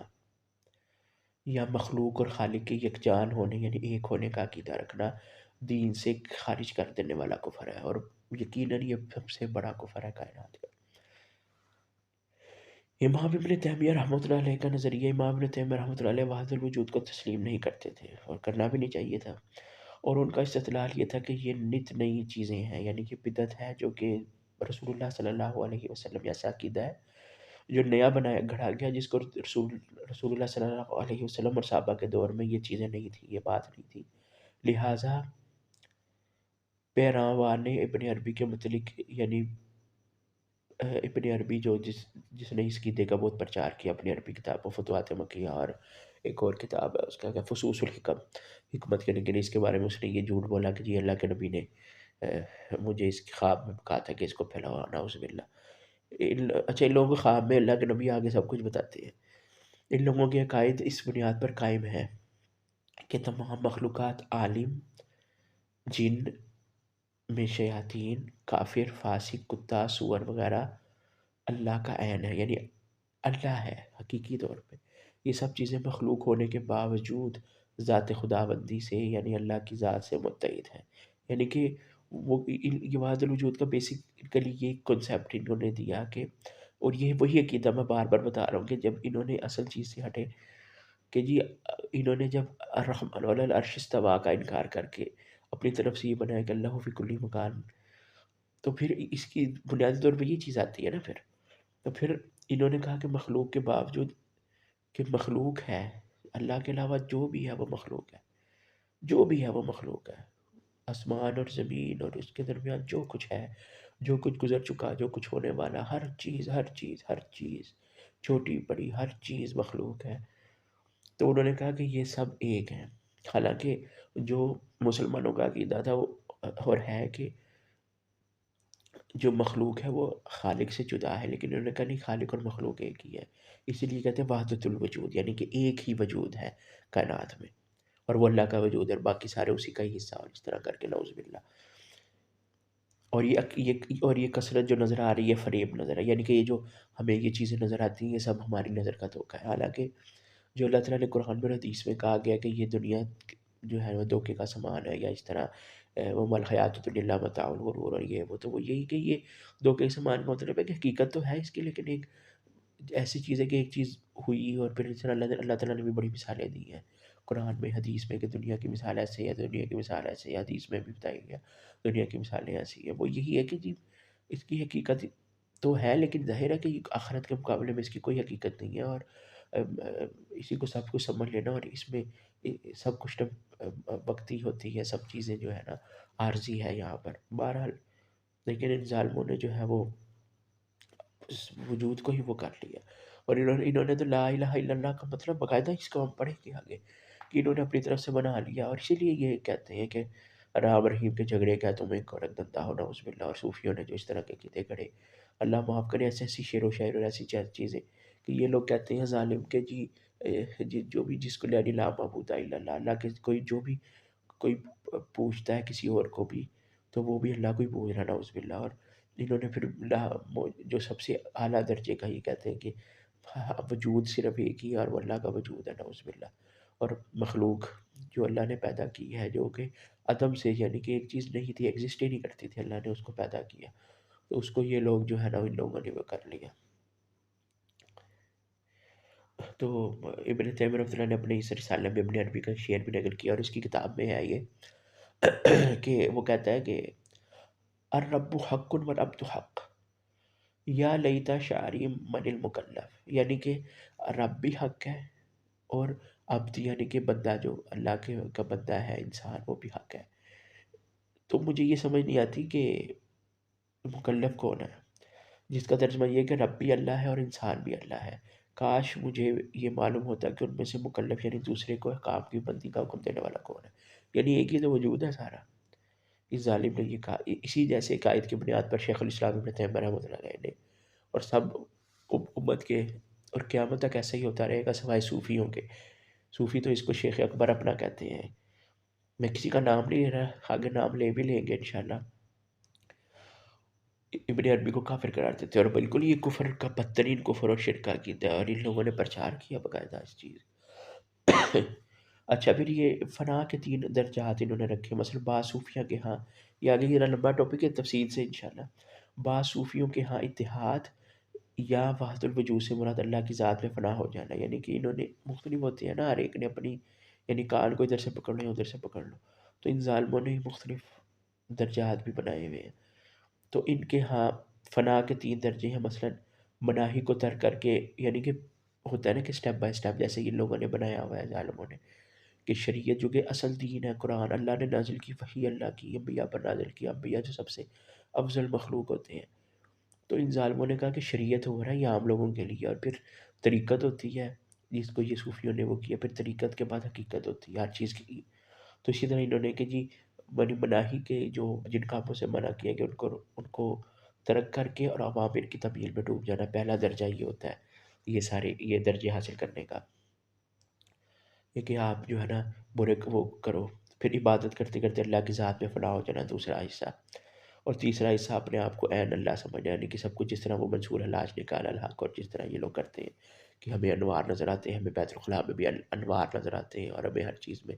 وہ ہوتا ہے۔ یعنی پہلے والوں نے تو یہ قیدا گڑھا نا کہ یہ اللہ ہر جگہ موجود ہے، اور اس کا انکار کیا اور باطل تعویلیں کی، اور عرش پہ اللہ کے مستوی ہونے سے مراد انہوں نے غلبہ لیا، اور یہ وہ اپنی طرف سے تعویلیں کی، اور وہ کفر کا عقیدہ تو تھا، لیکن یہ جو عقیدہ بنایا گیا یہ تو اتنا خطرناک ہے، اللہ معاف کرے۔ امام کی ہاں پہلی صورت محمود ہے اور باقی دونوں مذموم، یعنی کیونکہ ان کی تائید نہ تو حضور صلی اللہ علیہ وسلم کی کسی سوچ، یعنی کہ جو یہ مسلمانوں کے امام وہ کہتی ہیں کہ یہ دونوں جو ہے نا یہ چیزیں غلط ہیں، اور اس کی نہ تو رسول اللہ صلی اللہ علیہ وسلم سے کوئی اس بارے میں کوئی قول ثابت ہے نہ عمل ثابت ہے اس بارے میں، یہ اتنا گندا عقیدہ ہے یہ وحدت الوجود کا۔ کیونکہ اب یہاں پہ ذکر آ گیا تو کیونکہ ہمارے ہاں دو مکتب فکر پاکستان، انڈیا، بنگلہ دیش اور اس طرح کے ملکوں میں یہ پائے جاتے ہیں، بیسیکلی یہ تھے تو یہیں کے یہاں لگے، یہ دوسروں کو کہتے ہیں، لیکن حقیقت میں یہ بریلی انڈیا میں ایک جگہ ہے جو انڈیا میں ہی شامل ہے پارٹیشن کے بعد۔ بریلی ایک بڑا مشہور شہر ہے جس کے اوپر گانے بھی بنے ہیں، اور بریلی کی برفی بڑی مشہور کہا جاتا ہے کہ ہوتی ہے، اور اس پہ گانا بھی ایک بڑا پرانا انڈیا کا مشہور ہوا تھا، چھمکا گرا رے بریلی کے بازار میں۔ تو وہ بریلوی یہاں سے یہ نکلے، کیونکہ احمد رضا خان جو تھا وہ وہاں کا تھا، تو اس نے اس اپنے مسلک کا پرچار کیا تھا، لیکن بیسیکلی یہ لوگ وہی انہی سلسلوں کا کی یہ کڑی ہے جو کہ حافظ اور ان طرح کے جو عقیدوں والے تھے، صوفیوں کے مختلف سلسلے تھے، تو یہ یکجا ہو کے یہاں پر اس کو وہ کر دیا۔ اسی طرح پھر دیوبند جو کہ دلی کے ساتھ ایک چھوٹا سا قصبہ ہے ابھی بھی، وہ بھی انڈیا میں شامل ہو گیا پارٹیشن کے بعد، تو اس کے ماننے والے جو لوگ ہیں وہ انہوں نے پھر اس کے نام پہ جو ہے نا یہ کر لیا، تو یہ پھر اس کے نام سے فرقہ بن گئی، یہ پھر بھی تبلیغی جماعت، طارق جمیل، یہ سارے دیوبند سے تعلق رکھتے لوگ، اور یہ ٹی ایل پی اور یہ جو ہے اس طرح کے جو یہ فسادی یہ سارے لوگ ہیں، یہ سارے جو ہے نا یہ تعلق رکھتے ہیں اس سے بریلوی مسلک سے، اور یہ کیونکہ ان لوگوں نے وحدت الوجود کا پرچار کیا اور اس کو یہ کتا سمجھتے سے ان کا ذکر ضروری ہے، اور یہ ڈاکٹر اسرار احمد بھی وحدت الوجود کا قائل تھا، اور اس نے ام المسبحات کے نام سے تفسیر لکھی تھی سورۃ الحدید کی، اور اس میں اس نے وحدت الوجود کا ذکر کیا، اور ابن عربی جیسے شخص کو اپنا شیخ کہا ہے، اور وہ ساری باتیں۔ تو بہرحال تو یہ کہتا ہے محمد یار دربار محمدی گڑھی شاہ شریف والا، وہ رسول اللہ صلی اللہ علیہ وسلم کے بارے میں ایک شعر کہتا ہے کہ گر محب، یہ بڑا مشہور شعر یہ لوگ پڑھتے ہیں، گر محب، کیونکہ میں نے بتایا نا کہ یہ ان کے سٹیپ، یعنی کہ جس طرح اوپر ہم نے پڑھا کہ یہ سٹیپ ہوتے ہیں اس طرح، لیکن ان کی آسان لفظ میں یہ کہ شریعت، پھر طریقت، پھر حقیقت، پھر حقیقت میں ان پر دنیا کی حقیقت کھلتی گئی، تو سارا تو اللہ ہی کا ہی وجود ہے، اور یہ حقیقت محبتی بھی ان پہ آشکار ہو جاتی ہے ظالموں پہ، جب یہ روحانیت کی منزل کو اوپر پہنچتی ہے تو یہ شعر اس نے کہا کہ گر محبت سے نے محمد کو خدا مان لیا، پھر تو سمجھو کہ مسلمان ہے دغا باز نہیں۔ اور اسی طرح کا ایک شعر کسی اور انہی لوگوں میں سے کسی ایک نے یہ بھی کہا کہ بڑا مشہور ہے وہ بھی کہ نعوذ باللہ استغفر اللہ، وہی وہی وہی جو مستوی تھا عرش پر خدا ہو کر، وہی مدینے میں اتر پڑا مصطفیٰ ہو کر، یعنی جو اللہ عرش پر مستوی تھا وہی مدینے میں بھی اتر پڑا۔ اچھا ان میں مختلف ہے نا کہ یہ بعض جو ہے وہ عرش اللہ کے عرش کے استوا کا مان کر تو ساتھ یہ بھی عقیدہ کرتے ہیں کہ اللہ ہر جگہ میں ہر چیز میں ہے، تو انہوں نے پھر یہ حقیقت محمدین پہ ظاہر ہوتی ہے نا، تو جس طرح اس نے کہا کہ اگر محمد نے محمد کو خدا مان لیا تو پھر سمجھو کہ مسلمان ہے دغا باز نہیں۔ اور ایک اور بھی بڑا شعر ہے جو بڑا خطرناک ان لوگوں کا ہے، وہ کہتے ہیں کہ یہ بڑا مشہور ہے یہ کہ وہ اللہ کے پڑھنے یہ وحدت الوجود کے لیے پیش کرتے ہیں، اللہ کے پڑھنے میں وحدت کی سوا ہے کیا، جو لینا ہے محمد سے لے لو، استغفر اللہ، اور اس طرح کر کے بڑے خطرناک۔ اور طارق جمیل کا باقاعدہ آڈیو ویڈیو بھی موجود ہے، آپ یوٹیوب پہ بھی دیکھ سکتے ہیں، اور اس پہ کتاب بھی لکھی گئی، اس کو جو ہے وہ قرآن حدیث والوں نے باقاعدہ وہ کی بھی، تو اس نے جو ہے نا وہ غصے سے پھینک دی تھی، وہ پوری کتاب بھی ایک لکھی گئی ہے، تو اس میں اس نے شعر بھی پڑھا تھا، ایک بڑا مشہور اس کا شعر ہے، جو کہتا ہے کہ جو لا کہا پنجابی اور اردو مکس کر کے کہتا ہے اللہ کی تلوار چلی، یہ زیر و زبر فلاں زیر و زبر، اس کی آڈیو ویڈیو بھی موجود ہے اس کی، کہ انشاءاللہ جب ہم دوسری ایڈیٹنگ میں کروں گا تو پھر بعد میں کبھی ویڈیو بناؤں گا تو وہ آپ دیکھ سکتے ہیں خود ہی سرچ کر کے۔ تو اس میں کہتا ہے کہ جو لا کہا وہ لا ہوا، وہ لا بھی اس میں لا ہوا، جز لا ہوا، کل لا ہوا، پھر کیا ہوا، اللہ ہوا۔ وہ یہ دیوبند سے تعلق ہے اور یہ ایک ہی ہے، یہ پیر بھائی ہیں آپس میں۔ تو آپ اس بات سے زیادہ کریں اور دوسروں کو کہیں کہ نہیں نہیں ہم تو کسی کی جھوٹ بولتے ہیں، یہ لوگ یہ دھوکہ دیتے ہیں۔ میں اس طرح کا، لیکن یہ جو ہے نا، میں اس معاملے میں ضروری ہے یہ چیز، دیکھیں یہ کوئی معمولی بات نہیں ہے، عقیدے کا مسئلہ ہے، یہ اصلاح ضروری ہے، یہ کوئی اس میں نہیں ہے ناراضگی کی یا کوئی بات نہیں ہے، سمجھیں اس بات کو، یہ کوئی معمولی بات نہیں ہے۔ اللہ ہمارا رب ہے، رب العالمین ہے۔ ان ظالموں نے اللہ کو سمجھا کیا رکھا ہے؟ اللہ کی ذات کے بارے میں اس طرح کا یہ عقیدہ یہ لوگ کرتے ہیں، اور آگے سے یہ لوگ پھر آگے سے باتیں کرتے ہیں۔ یہ لوگ کون ہے؟ یہ لوگ، ان کی حیثیت کیا ہے؟ اور یہ اللہ کے بارے میں اس طرح کے عقیدے گھڑ کے آگے سے اس کا پرچار کرتے ہیں، اور پھر دوسروں کو کہتے ہیں ہم اتحادی امت کی بات کرتے ہیں، ہم لوگوں کو جوڑتے ہیں۔ یہ جوڑتے ہیں تم لوگ، جھوٹ بولتی ہیں یہ لوگ، اپنے اپنے مسلک کی اپنے اپنے فرقے کی دعوت دیتے ہیں۔ جو قرآن حدیث کی بات کرے اس کو وہ فرقہ کہتے ہیں، اور جو اصل فرقے ہیں اس کی وہ کرتے ہیں۔ پوری دنیا میں ان لوگوں نے دہشت گردی پھیلائی ہے، پوری دنیا میں ان لوگوں نے قتل و غارت اور بدعقیدیاں، شرک اور کفر پھیلایا ہوا ہے۔ اللہ کے نبی جو ہے وہ یہ کام کرنے آئے تھے، لوگوں کو مروا دیا ان لوگوں نے ادھر فلسطین میں جو کچھ ہو رہا ہے، ان لوگوں کی وجہ سے ہو رہا ہے۔ کیسے عقیدے ہیں اخوان المسلمون والوں کے، جماعت اسلامی والوں کے، اور یہ سارے حماس وغیرہ؟ کون ہے یہ دہشت گرد؟ کون ہے یہ سارے لوگ؟ کون ہے؟ ہمیں نہیں پتہ، مجھے پتہ ہے، ہمیں نہیں پتہ کہ ہم تو ہمارا ہم نے تو سرچ کی ہوئی ہے لوگوں کے اندر رہے ہوئے، کون ہے جو یہ، کون ہے یہ ٹی ٹی پی والے، ٹی ٹی اے والے اور سارے، اور کون ہے یہ جو ہے وہ سارے یہ لوگ، ان لوگوں نے جو کیا ہوا ہے۔ لا الہ الا اللہ کا انہوں نے مطلب بدل دیا کہ اللہ کے سوا کوئی عبادت کے لائق نہیں، معبود برحق صرف ایک ہے، صرف اللہ کی عبادت کی جائے۔ اللہ کے ساتھ جن لوگوں کو پکارا جاتا ہے، جن کی نظر و نیاز عبادت کی جاتی ہے، جو کچھ بھی قرآن اور حدیث میں بیان کیا گیا، اس کا مفہوم انہوں نے کر کے کہ وجود سے وجودی توحید بنا دی۔ حالانکہ وجود اللہ کا الگ، اللہ جو ہے وہ خالق مالک رازق ہے، وہ اس نے کن سے پوری دنیا، وہ کن فیکون والا رب ہے، اور ان لوگوں نے ایک کر دیا خالق اور مخلوق کو۔ پھر سید کاظمی جو ہے ان کا، وہ اس شعر کی تشریح کرتے ہوئے لکھتا ہے کہ قبلہ حضرت یار صاحب کا یہ شعر اور جیسی دوسری عبارات جو مسلم بین الفریقین علماء کی کتب میں مقصد پائی جاتی ہیں، مسئلہ وحدت الوجود پر مبنی ہے، جس کا خلاصہ یہ ہے کہ تعینات سے قطع نظر کر کے موجود حقیقی یعنی مابعد موجودیت حق سبحانہ و تعالیٰ کے سوا کچھ نہیں۔ یعنی نہ یار صاحب کا شعر مضمون شیخ اکبر محی الدین عربی کے کلام میں ہے۔ یعنی یہ اپنے، جس طرح یہ لوگ کرتے ہیں کہ اپنے اپنے مولویوں کی، جیسے جماعت اسلامی والی اور اخوان المسلمین والے جو ہیں،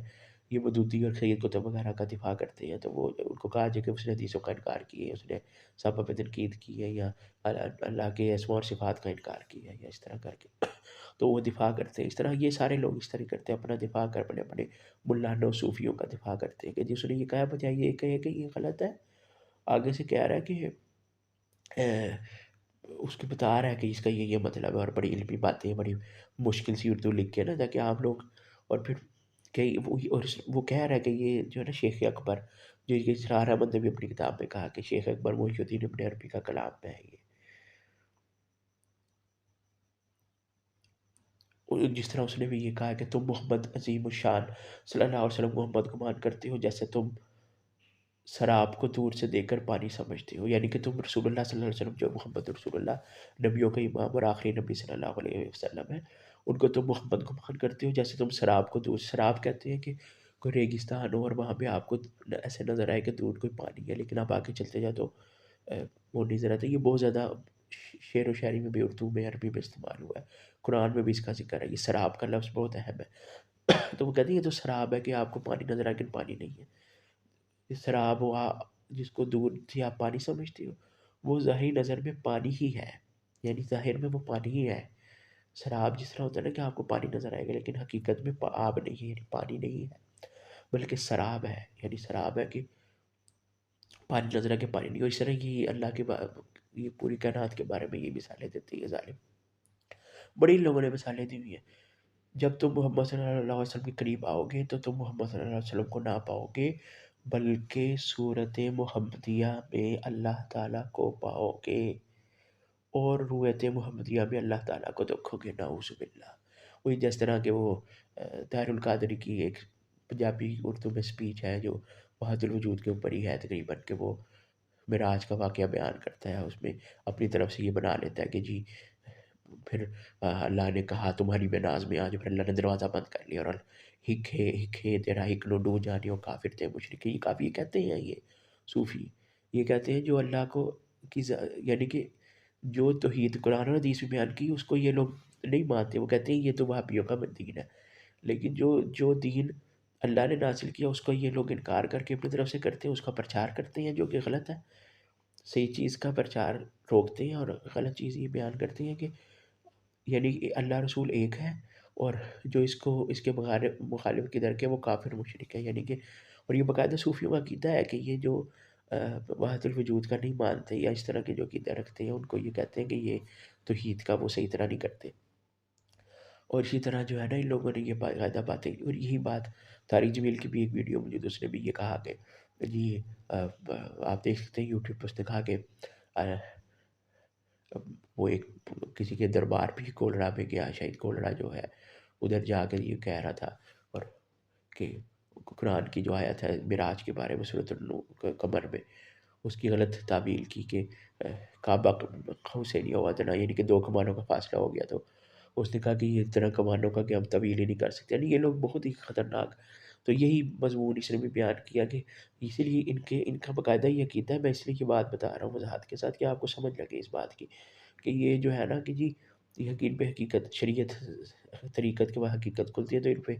پوری کائنات کی اور حقیقت محمدی بھی ظاہر ہوتی ہے کہ وہی جو مستوی تھا مجھ خدا ہو کر مدینے مجھے پڑا مصطفیٰ ہو کر، اگر محبت نے محبت کو خدا مان لیا تو اس طرح کر کے یہ باتیں، تو اس طرح کی یہ بات کر رہا ہے۔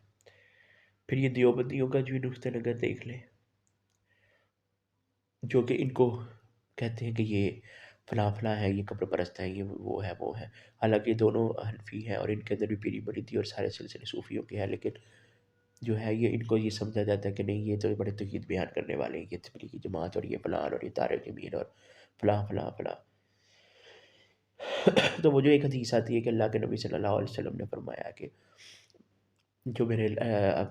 دوست تھے میرے ولی سے، وہ کرے صحیح بخاری کی حدیث ہے یہ، وہ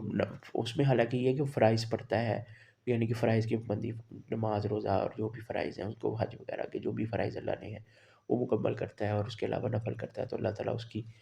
کان بن جاتے سے سنتا ہی ہے وہ، تو اس سے یہ لوگ صوفی مطلب قرآن حدیث سے بھی ان لوگوں نے اپنی عقلی طور پہ بھی لوگوں کو بنا کے قرآن حدیث سے بھی باطل اپنی طرف سے مفہوم بیان ہے، حالانکہ اس کا مطلب ہے کہ اللہ کی تائید حاصل ہوتی ہے، تو اسی کی تفسیر شرح میں جو ہے نا عربی میں یہ ہے، اس کا فتح الباری، فیض الباری اس کی بڑی مشہور ہے انور شاہ کشمیری کی، حالانکہ اسے بڑا وہ سمجھا جاتا تھا کہ وہ کہہ رہا ہے کہ کنت سمع الذی کی یہ معنی بیان کرنا کہ بندہ کے کان آنکھ وغیرہ اعضاء حکم الہی کی نافرمانی نہیں کرتے، حق الفاظ سے دول کرنا ہے، یعنی کہ جو اہل السنہ والجماعہ جو اصل علماء ہے وہ یہ کہتے ہیں، جو کہ صحیح مفہوم ہے جو ہمیشہ سے لیا گیا، کہ اس سے مراد اللہ کی حکم کی نافرمانی نہیں کرتے، ہاں خان اور اللہ کی تائید حاصل ہوتی ہے اس کو، اللہ اس کی دعائیں قبول کرتا ہے، تو وہ کہتے ہیں یہ تو مطلب ہی غلط ہے، اور اللہ تعالیٰ کے قول کنت سمع الذی میں کنت صیغہ متکلم ثواب دال کرتا ہے، متقرب بن نوافی، یعنی بندہ میں سوائے جست و صورت کی کوئی چیز باقی ہی نہیں رہی، یعنی اس میں جسم اور صورت کے کوئی چیز باقی نہیں رہی، اور اس میں صرف اللہ تعالیٰ ہی متصرف ہے، یعنی کہ اس میں اللہ ہی سب کچھ کر رہا ہے،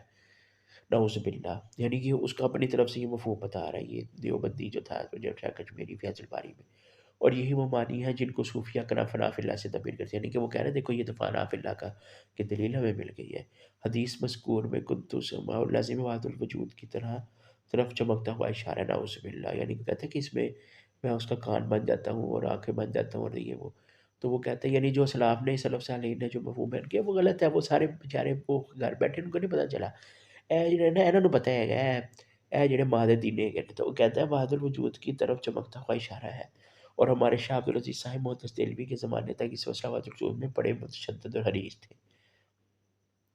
یعنی کہ وہ کہتا ہے کہ اس میں سارے جو ہے نا، یعنی کہ وہ کہنا چاہ رہا ہے کہ اس کا یہ مطلب بیان کیا گیا کہ یہ جو دیوبند کے علماء اور جی یہ سارے ہیں، وہ کہتے ہیں کہ یہ سب اس میں متشدد تھے، یعنی کہ اس کو بڑی سختی سے مانتے تھے عقیدے کو، اور اس میں بڑے حریص تھے، بڑے اس میں وہ کرتے تھے بڑھ چڑھ کے. میں بھی اس کا قائل ہوں، میں اس کا قائل تو ہوں لیکن متشدد نہیں، لیکن میں اس میں اتنا تشدد نہیں کرتا. یہ نمبر شاہ کشمیری جو ہے نا، اس کو بڑا کہا جاتا تھا کہ یہ بڑا حدیث کا ماننے والا اور شیخ الحدیث، اور یہ وہ یہ دیکھے کیا باتیں کر رہا ہے کہ اس حدیث سے فنا فی اللہ اور اس کی وہ بیان کر رہا ہے باتیں. حالانکہ کچھ محدثین نے ٹیکنیکلی طور پر اس حدیث کو ضعیف بھی کہا ہے، جو کہ ان کا وہ قول انہوں نے اس لیے نہیں، جس طرح یہ مودودی ہے یہ لوگ انکار کرتے ہیں عقلی طور پہ حدیثوں کا، نہیں. انہوں نے یہ کہا ہے کہ جو امام بخاری رحمۃ اللہ کی سخت شرائط تھی حدیث کو نقل کرنے کے معاملے میں، وہ اس پہ پوری نہیں اترتی، لیکن محدثین نے بعد میں جو حدیث کے علماء انہوں نے اس بات کا جواب دیا کہ وہ پہنچتی، یعنی کہ کہنے کا مقصد ہے کہ اس وجہ سے نہیں کہ، لیکن ہم اس کو نہ صرف حدیث کو ہر مسلمان مانتا ہے بلکہ اس حدیث کو اپنا وہ کرتا ہے. یہ تو ایک ٹاپک ہے، یہ تو قرآن کی بڑی آیات سے حدیث سے یہ ظالم جو اپنی طرف سے، جیسے اللہ نور السماوات والارض، سورہ نور میں جو ہے اس سے یہ ہوتا ہے کہ اللہ آسمان و زمین کا نور ہے، تو اس سے مراد یہ کہ وحدت الوجود. اللہ کہتا ہے میں تمہاری شارک سے زیادہ قریب ہوں، حالانکہ اس آیت پوری آیت نہیں پڑھتے. وَلَقَدْ خَلَقْنَا الْإِنسَانَ، کیونکہ یہ بڑے ظالم ہیں، یہ یہودیوں کی طرح آدھی چیز چھپا لیتے ہیں. اگر یہ پوری آیت پڑھیں گے جس طرح یہ زہر احمد یا اس طرح کے لوگوں نے ذکر کیا، اگر یہ پوری آیت ذکر کریں گے جیسے سورۃ الحدید کی آیت هو الاول والآخر والظاہر والباطن، بس آگے نہیں پڑھیں گے وہ بکل شیء علیم، کیونکہ اس اگلی آیت میں وضاحت ہوتی ہے کہ وہ ہر چیز کا علم رکھنے والا ہے، تو اس سے پھر وضاحت ہو جائے گی کہ یہاں اللہ کی صفات کے لحاظ سے اللہ کا جو ہے نا وہ بیان کیا گیا. وہ انشاءاللہ ہم پڑھیں گے. اور اسی طرح وہ جو آیت قرآن میں آتی ہے کہ ہوا معکم اینما کنتم، کہ وہ تمہارے ساتھ ہوتا ہے جہاں تم ہوتے ہیں، تو آگے کیا ہے کہ وہ جو تم عمل کرتے ہو وہ تمہیں وہ ان کو دیکھنے والا ہے. میں نے ترجمہ صرف اس لیے بیان کیا کہ مجھے اس کے ڈائریکٹ الفاظ تھوڑے سے آگے پیچھے ہو رہے ہیں تو میں کوئی غلطی نہ کرتا ہوں، تو اس لیے مفہوم بیان کیا میں نے، اس کا مفہوم یہی ہے اس کا. تو واللہ بما تعملون بصیر، ہاں میرا خیال ہے یہی ہے. تو یہ حصہ وہ کھا جاتے ہیں، وہ نہیں کرتے، اور اسلاف نے وہ کیا یہی چیز جو یہ لوگ کرتے ہیں. اور دہشت گرد لوگ جو لوگ ہوتے ہیں وہ بھی اسی طرح ہی قرآن اور حدیث سے کچھ چیزیں لے کے تو اپنی دہشت گردی اور یہ ساری چیزیں کرتے ہیں. تو یہ ہمیشہ جو یہ لوگ ہوتے ہیں نا یہ اپنی طرف سے مفہوم بناتے ہیں. اسی لیے ہمیشہ یہ بات یاد رکھے کہ اللہ کا دین صرف اور صرف قرآن اور حدیث ہے، لیکن اس کو سمجھنا کیسے، اس پہ عمل کیسے کرنا ہے، اس کا منہج طریقہ کیا ہے، وہی جو کہ سلف صالحین، یعنی سلف صالحین سے مراد کون، انبیاء کرام اور ان کے صحابہ کرام. اور دین مکمل ہوا ہمارے پیارے نبی صلی اللہ علیہ وسلم پر، ان کے صحابہ کرام اور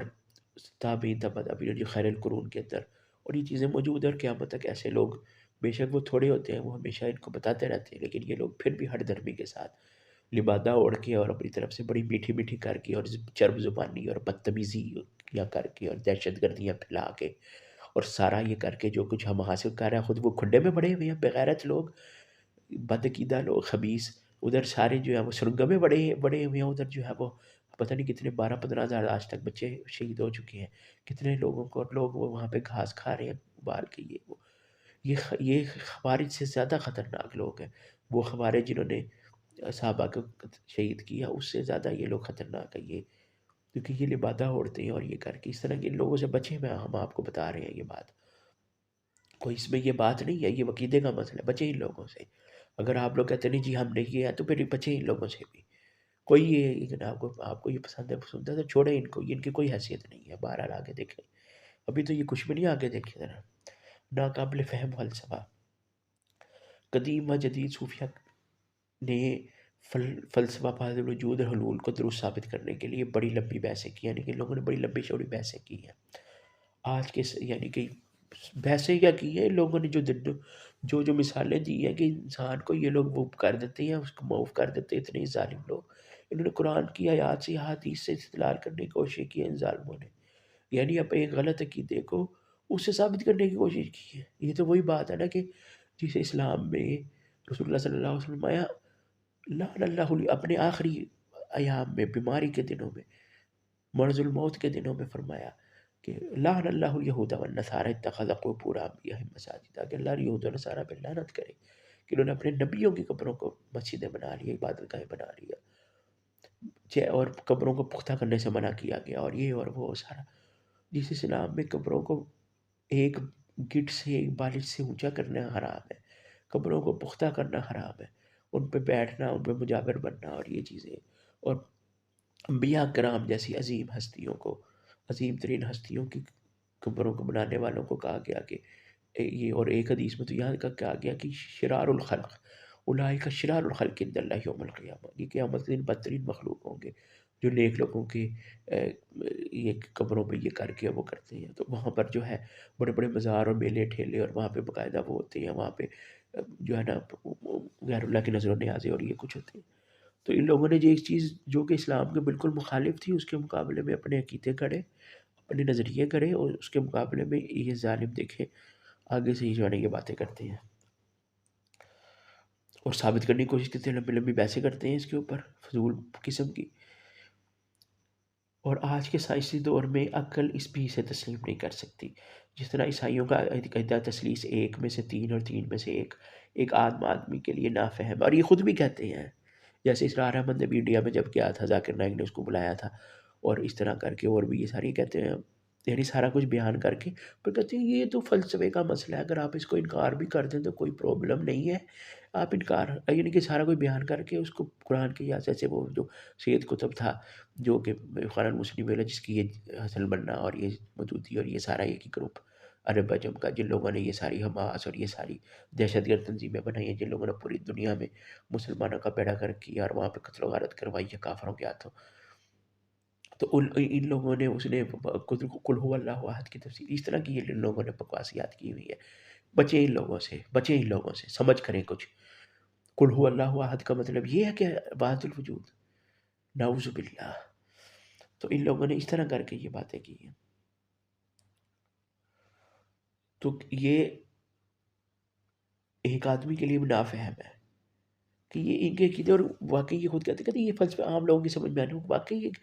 ایک دین جو ہے وہ عام لوگوں کی سمجھ میں آنے والی چیز ہے۔ جب انسان سیکھتا ہے، طالب علم ہوتا ہے، تو اس کو سمجھ آتی ہے چیز، لیکن یہ فلسفہ سمجھ میں آنے والی نہیں ہے جب تک کہ انسان کا دل ٹیڑھا نہ ہو۔ اس طرح صوفیوں کا یہ فلسفہ کہ انسان اللہ میں، یا انسان اللہ انسان میں حلول کیے ہوئے ہیں، یا اور ناقابل فہم ہے۔ اگر یہ فلسفہ درست ہے تو اس کا سیدھا سادہ مطلب یہ ہے کہ انسان ہی در حقیقت اللہ ہے، اور اللہ ہی در حقیقت انسان ہے۔ بالکل یہ ان لوگوں کا ظالموں کا عقیدہ ہے، استغفر اللہ۔ اگر امر واقعہ یہ ہے تو پھر سوال پیدا ہوتا ہے کہ عابد کون ہے اور معبود کون ہے؟ وہی والی بات جو ابن عربی نے کہی تھی، عربی میں، اور یہ بڑا اس کو شیخ اکبر کہتے ہیں، یہ سارے ظالم۔ ساجد کون ہے اور مسجود کون ہے؟ عابد یعنی کہ جو عبادت کرنے والا، اور معبود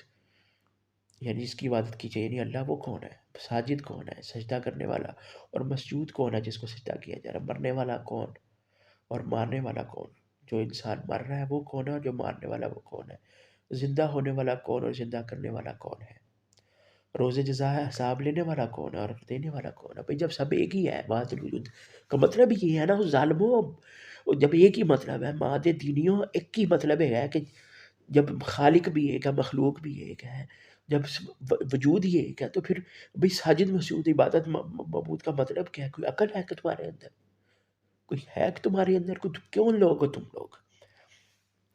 کون ہے مرنے والا کون؟ مارنے والا کون؟ زندہ کرنے والا کون ہے؟ زندہ ہونے والا کون ہے؟ روز جزا کا حساب کتاب لینے والا کون ہے؟ اور جزا سزا کے طور پر جنت جہنم میں جانے والے کون لوگ ہیں؟ اور بھیجنے والا کون ہے ان کو؟ اس فلسفہ کو تسلیم کر لینے کے بعد انسان کی تخلیق، آخرت، یہ ساری چیزیں کیا ایک معمہ اور چستیاں نہیں بن جاتی، یہ گپیں اور وہ نہیں بن جاتی، رہ جائیں گی؟ اگر اللہ تعالیٰ کے ہاں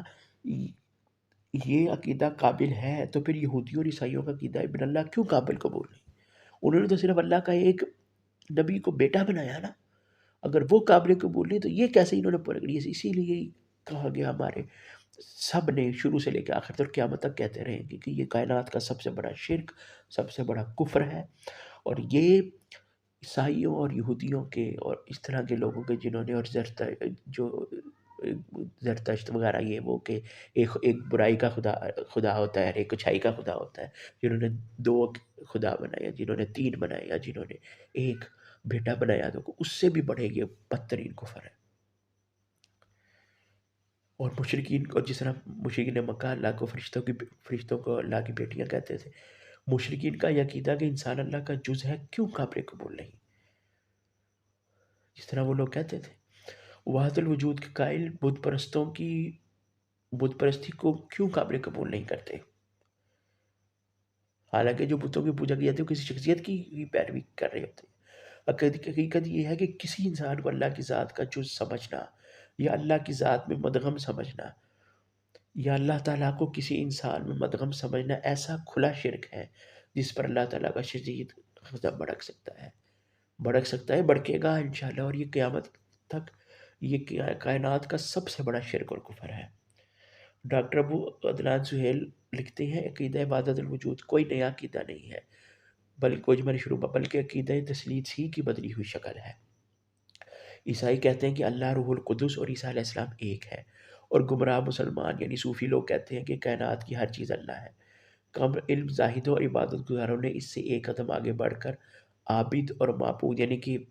جس طرح نیکی کے درجات ہوتے ہیں برائی کے بھی ہوتے ہیں، تو ان لوگوں نے اپنی برائی کو اور آگے بڑھایا کہ کسی نے کہا کائنات ہر چیز اللہ ہے، اور کچھ لوگوں نے کہا کہ عابد اور معبود، خالق اور مخلوق، حق اور باطل کے مطلب ہی کو سرے سے بدل دیا، وہ جو ہم نے اوپر پڑھا بھی۔ ان کے نزدیک جو کچھ دکھائی دیتا ہے وہ اللہ تعالیٰ ہی کے مختلف مظاہر ہیں، یہ جو ہے کہ یہ اللہ کی ہی مختلف صورتیں ہیں، اسی لیے ان کے شعروں میں اس طرح ملے گا، اس طرح کے نام ہوں گے، مظہر ہے، یہ فلاں کا مظہر ہے، مظہر یہ مظاہر ہیں، اور دنیا میں پائے جانے والے تمام ادیان و مذاہب اب تک پہنچنے کے مختلف برق راستے ہیں۔ یہ جو صوفیوں نے اس طرح کی شعر و شاعری کی اور بلے شاہ نے اس طرح کا کلام کہا اور یہ ساری باتیں کی اور یہ گورکھ دھندا والی قوالی اور یہ وہ، اللہ معاف کرے، ایسی یہ ایک قول علم زاہد کا قول ہے، چونکہ ہر شے میں اسی کا جلوہ ہے، ساری کائنات اسی کی جلوہ گاہ ہے، ہر شے سے وہی ظاہر ہو رہا ہے، اس لیے ہر انسان مظہر ذات الہی ہے اور اس کی ذات انسان میں جلوہ گر ہے۔ اگر ہندو میں اس کا جلوہ ہے تو مسلمان بھی وہی اللہ جلوہ گر ہے، اس لیے صوفی جملہ انسانی افراد کو مظاہر ذات سمجھ کر سب سے یکساں محبت کرتا ہے، اسی لیے مسجد کے علاوہ گرجے، سوموئے اور مندر کو بھی عزت کی نگاہ سے دیکھتا ہے، نعوذ باللہ۔ یہ باقاعدہ یہ صوفیوں کے یقین ہے، اس لیے ان کی شعر و شاعری میں، ان کے کلام میں، اور یہ سارا یہ انہوں نے یہ لوگ پھیلایا، اور پھر آگے سے ان کی پوجا ہوتی ہے، لیکن یہ بدتر ترین عقیدہ یہ وحدت الوجود کا۔ یہ حوالہ جات جو ان علماء کے اقوال ہیں وہ آگے ہیں، تو آگے اس کا مزید تفصیل پڑھتے ہیں انشاءاللہ اس کے نیکسٹ پارٹ میں۔ وہ یہ ہے کہ وحدت الوجود کیا ہے اور اس کا شرعی حکم کیا ہے۔ اردو لغت کی ایک مشہور کتاب میں وحدت الوجود کا مطلب ان الفاظ میں لکھا ہوا ہے: تمام موجودات یعنی جتنی بھی مخلوقات ہیں کو اللہ تعالیٰ کا وجود خیال کرنا، موجودات یعنی جو موجود ہے اس وقت دنیا میں، تمام، اردو کی ایک لغت کتاب میں لکھا ہوا، سر لغات فارسی اردو میں ہے، جس کے 941 میں لکھا ہے کہ تمام موجودات کو اللہ تعالیٰ کا وجود خیال کرنا، اور وجود ما سوا یعنی اس کے علاوہ جو وجود ہے محض اعتباری سمجھنا، یعنی وہ اعتباری ہیں، جیسے قطرہ، حباب، موج اور قار وغیرہ سب کو پانی معلوم کرنا، یعنی کہ اسی کا ہی حصہ ہے، یعنی کہ ایک سمندر ہے، اور جس طرح صوفیوں نے مثالیں بھی دی کہ ایک سمندر ہے اس کے اندر سے پانی نکالتے تو وہ اصل تو پانی ہی ہے نہیں، آپ ایک چراغ سے، ایک موم بتی سے یا ایک روشنی سے روشنی لیتی ہے تو وہ اصل تو وہی چراغ ہے لیکن اسی سے روشنی لی گئی ہے۔ اس طرح کی مثال جو قدیم صوفیوں میں سے دی، جو کہ ڈاکٹر نثار احمد بھی اپنی کتاب میں بھی اس نے لکھا، اور وہ تقریروں میں بھی کہتا ہوتا تھا کہ ایک آپ آگ جلاؤ، مشعل جلاؤ اور وہ اس کو گھماؤ تیز تیز، تو جو چیز تیز تیز رہے گی ہمیں جو زور زور سے ہلتی ہوئی، تو ایسے ہی کائنات کی مخلوق کی مثال ہے، اور اصل تو وہی ہے، یعنی وہی مثال جیسے آپ یہ لوگ مثالیں دیتے ہیں کہ جیسے ہم نے کوئی انرجی سیور یا ایل ای ڈی لائٹ وغیرہ بلب وغیرہ یا ٹیوب لائٹ جلائی ہوئی ہے تو اس کی جو روشنی ہے وہ ہر جگہ پھیلی ہوتی ہے، تو اصل مرکز روشنی کا وہ ہے، یا سورج ہے، سورج کی کرنیں، سورج کی دھوپ، سورج کی روشنی پھیلتی ہے تو وہ مخلوق ہے، اور اس طرح کی بڑی بڑی انہوں نے، اللہ معاف کرے، وارث رندی کہتا ہے کہ صوفیوں کی اصطلاح میں تمام موجودات کو اللہ تعالیٰ کا وجود ماننا اور ما سوا یعنی اس کے علاوہ کے وجود کو محض اعتباری سمجھنا، یہ وحدت الوجود کی تعریف ہے۔ شیخ الاسلام ابن تیمیہ رحمۃ اللہ علیہ جو ہے وہ فرماتے ہیں وَأَمَّا الْإِتْحَادُ الْمُطْلَقُ الاتحاد المطلق الذي هو قول أهل وحدة الوجود الذين يزعمون أن وجود المخلوق هو عین وجود الخالق۔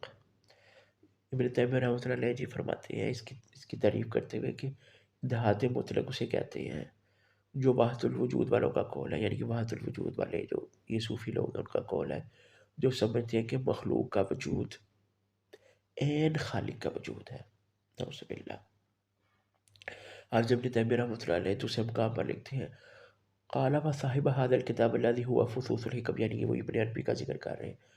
وامثاله مثل صاحب الغزنوی والتلمسانی وابن سبین والسنکری مذهبهم الذي هم عليه أن الوجود واحد ويسمون أهل وحدة الوجود ويدعون التحقيق والعرفان فهم يجعلون وجود الخالق عین وجود المخلوقات۔ بہت گہری بات کی، انہوں نے کہتے ہیں کہ کتاب مذکور یعنی فصوص الحکم جو ابن عربی کی مشہور کتاب ہے کا مصنف اور اس جیسے دوسرے مثلا قونوی، تلمسانی، ابن سبین، شستری، ابن فارس اور ان کے پیروکار، ان کا مذہب یہ ہے، یعنی ان کا عقیدہ یہ ہے کہ وجود ایک ہے، یعنی ایک ہی وجود ہے۔ انہیں وجود وحدت الوجود والے کیا کہا جاتا ہے، اور وہ تحقیق و عرفان کا دعویٰ کرتے رکھتے ہیں، اور یہ کہتے ہیں معرفت دیاں گلاں نے تانوں کی پتہ، اور یہ عرفان کی باتیں ہیں، اور یہ لوگ خالق کے وجود کو مخلوقات کے وجود کا عین قرار دیتے ہیں، یعنی کہ ایک بالکل وہی چیز قرار دیتے ہیں، یعنی خالق و مخلوق ایک ہی وجود ہے۔ حافظ ابن حجر اسقلانی رحمۃ اللہ علیہ جو کہ صحیح بخاری کی شرح انہوں نے لکھی، سب سے اہم شرح، وہ اس کے بارے میں فتح الباری کے اندر کتاب التوحید جو ہے اس کے اندر اس کا ذکر کرتے ہیں۔ تو اس کا ذکر یہ ہم پڑھتے ہیں، میں اس خط کے ذریعے یہ اب میں آپ کو بتانے لگا منصور حلاج کے بارے میں۔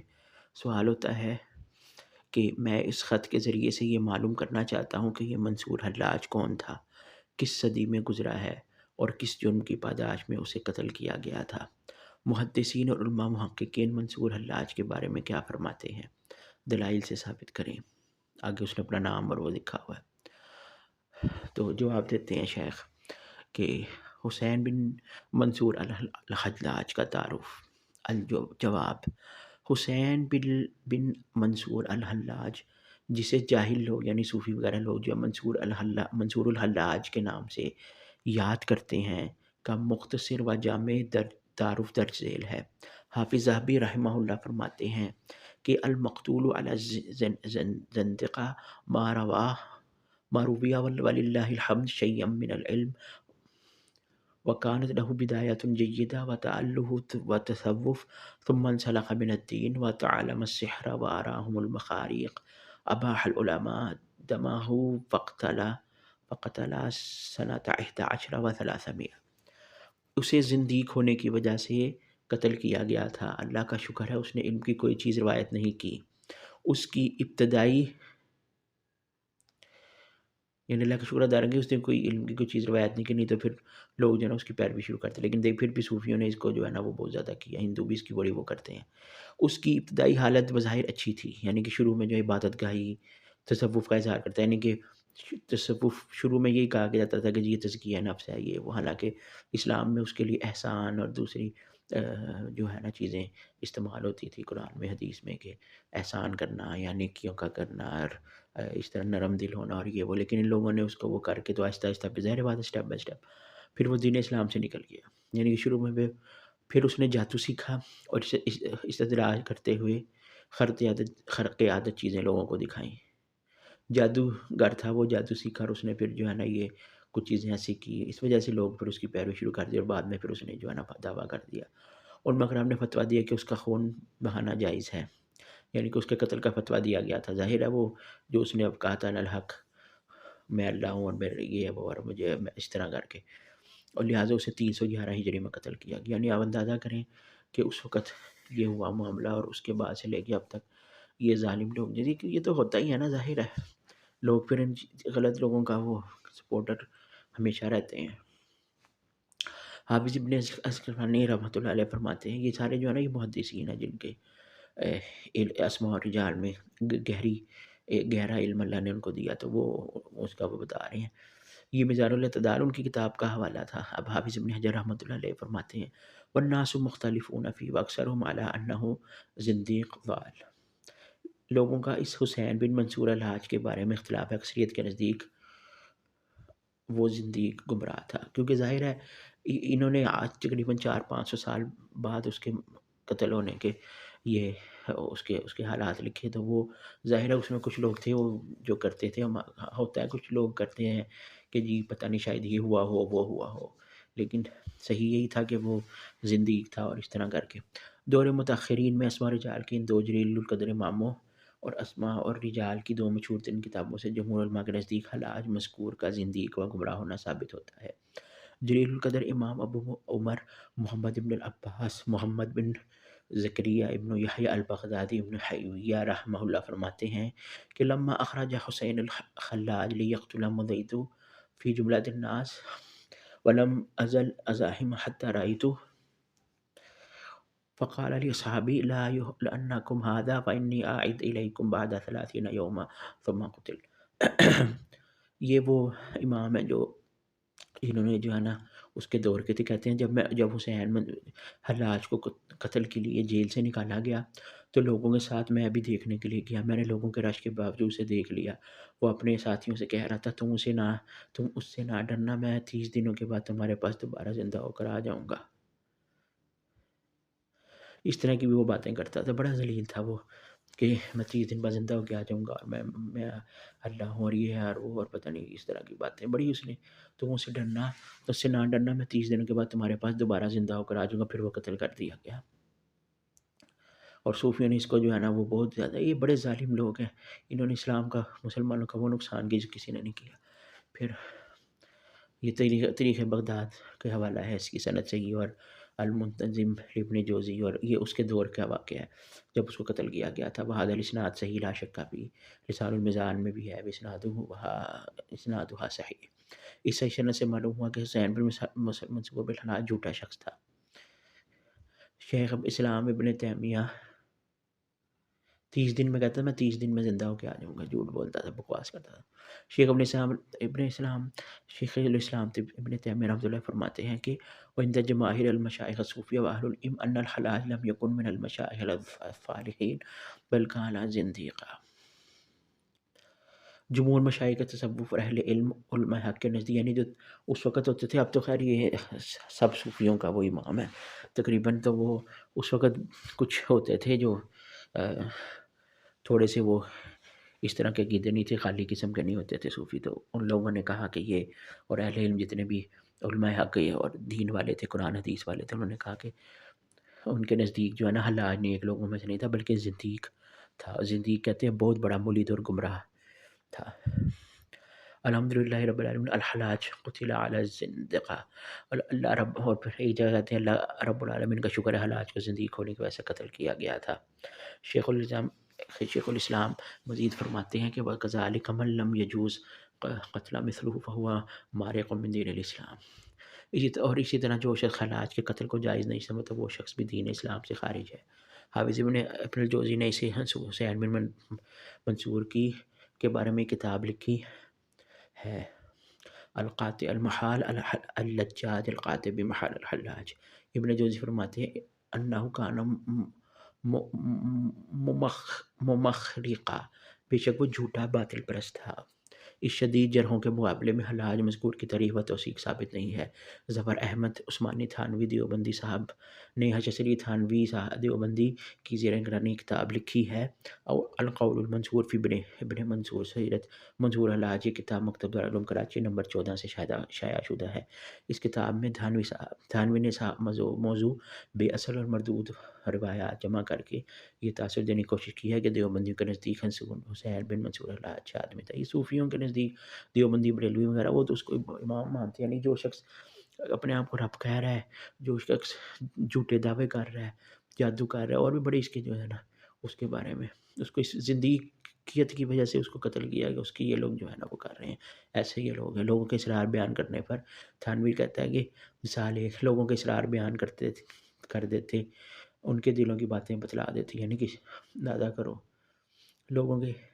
جو کام انبیاء صاحبہ نے نہیں کیا، وہ لوگوں کے اسرار پہ آن کے لوگوں کے دلوں کی باتیں جادو کرتا نا وہ شیطانی ساری اس کی تھی چکریں شیاطین کے ساتھ، یعنی کشف ضمائر بھی حاصل تھا، اسی وجہ سے ان کو حلاج الاسرار کہنے لگے، پھر حلاج لقب پڑ گیا۔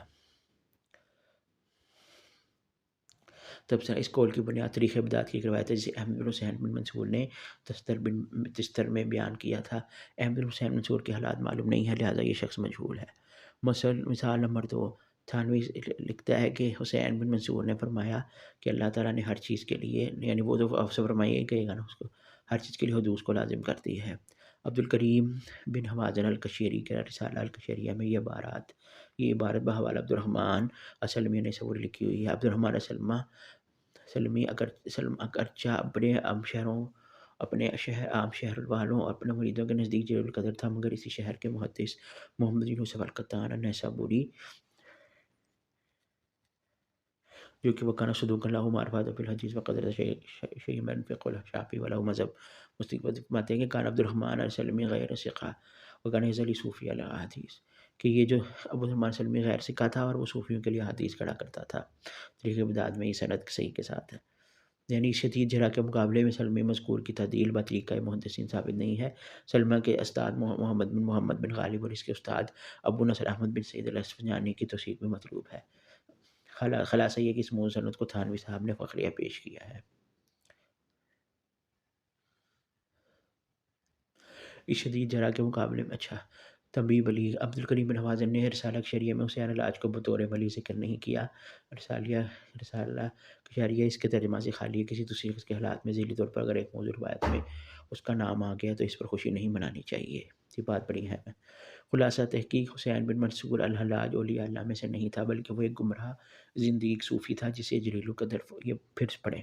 حسین بن منصور الحلاج اولیاء اللہ میں سے نہیں تھا، بلکہ وہ ایک گمراہ زندیق صوفی تھا جسے جلیل القدر فقہاء اسلام کے متفقہ فتوے کی بنیاد پر 4 صدی ہجری کے شروع میں قتل کر دیا گیا، یعنی 311۔ اس کی کرامتوں کے بارے میں سارے قصے موضوع و بے اصل ہیں، موضوع یعنی جھوٹے۔ حافظ ابن حجر رحمہ اللہ فرماتے ہیں کہ ولا ارى يتعصب للحلاج الا من قال بقوله الذي ذكر انه عين الجمع فهذا هو قول اهل الوحدة المطلقة، ولهذا ترى ابن عربي صاحب الفصوص يعظمه ويقع في الجنيد ولله الموفق۔ میرے رائے میں حلاج کی حمایت ان لوگوں کے سوا کوئی نہیں کرتا جو اس کی بات کے قائل ہیں جس کو وہ عین جمع کہتے ہیں، یعنی وحدت الوجود کا بھی وہ قائل تھا نا، اس بدترین کفر اور شرک کا، اور یہی اہل عبادت مطلقہ کا قول ہے۔ اس لیے تم ابن عربی سے صاحب فصوص کو دیکھو گے، یعنی وہ ابن عربی جو تھا وہ خبیث، کہ وہ حلاج کی تو تعظیم کرتا ہے اور جنید کی تحقیر کرتا ہے۔ اہل عبادت مطلقہ سے مراد وہ صوفی حضرات ہیں جو وحدت الوجود حلولیت کا عقیدہ رکھتے ہیں۔ تعالی اللہ عما یقولون علوا کبیرا، اللہ اس سے بہت بلند و بالا ہے اور بہت ہی بڑا ہے، اللہ پاک ہے جو وہ کہتے ہیں۔ اس قول کا رد ظفر احمد تھانوی نے رسالہ شریعہ کی موضوع ویسے کرنے کی کوشش کی ہے، یہ رد تحقیقی میدان میں بذات خود مردود ہے۔ تھانوی نے یہ دعویٰ بھی کیا ہے کہ بن منصور اور جنید کا عقیدہ توحید ایک ہی تھا، عقیدہ توحید نے عقیدہ کفر اور شرک، لیکن یہ ظالم جو اس کو توحید کہتے ہیں اور جو دوسرا کہتے ہیں نہیں یہ بات نہ کرو، مگر انہوں نے اس دعوے پر کوئی صحیح دلیل پیش نہیں کی۔ علمی میدان میں عبد الوہاب شعرانی خرافی صوفی بدتی کے بے سند حوالوں سے کام نہیں چلتا، بلکہ صحیح و ثابت سندوں کی ضرورت ہوتی ہے۔ الحدیث حضرت کا امتیاز ہے کہ الحدیث میں صرف صحیح و ثابت حوالہ ہی بطور استدلال لکھا جاتا ہے، اس مرجال کے حوالہ بھی اصل کتابوں سے اچھا ہی آگے انہوں نے سارا بتایا ہوا ہے۔ اور آگے انہوں نے پھر ایک آخر میں بات امام روزی رحمۃ اللہ جو 181 ہجری میں فوت ہوئے تھے کہ الاسناد من الدین ولولا الاسناد لقال من شاء ما شاء، سند دین میں سے اگر سند نہ ہوتی جو شخص جو چاہتا کہہ دیتا، تو یہ تھا اس کا حال۔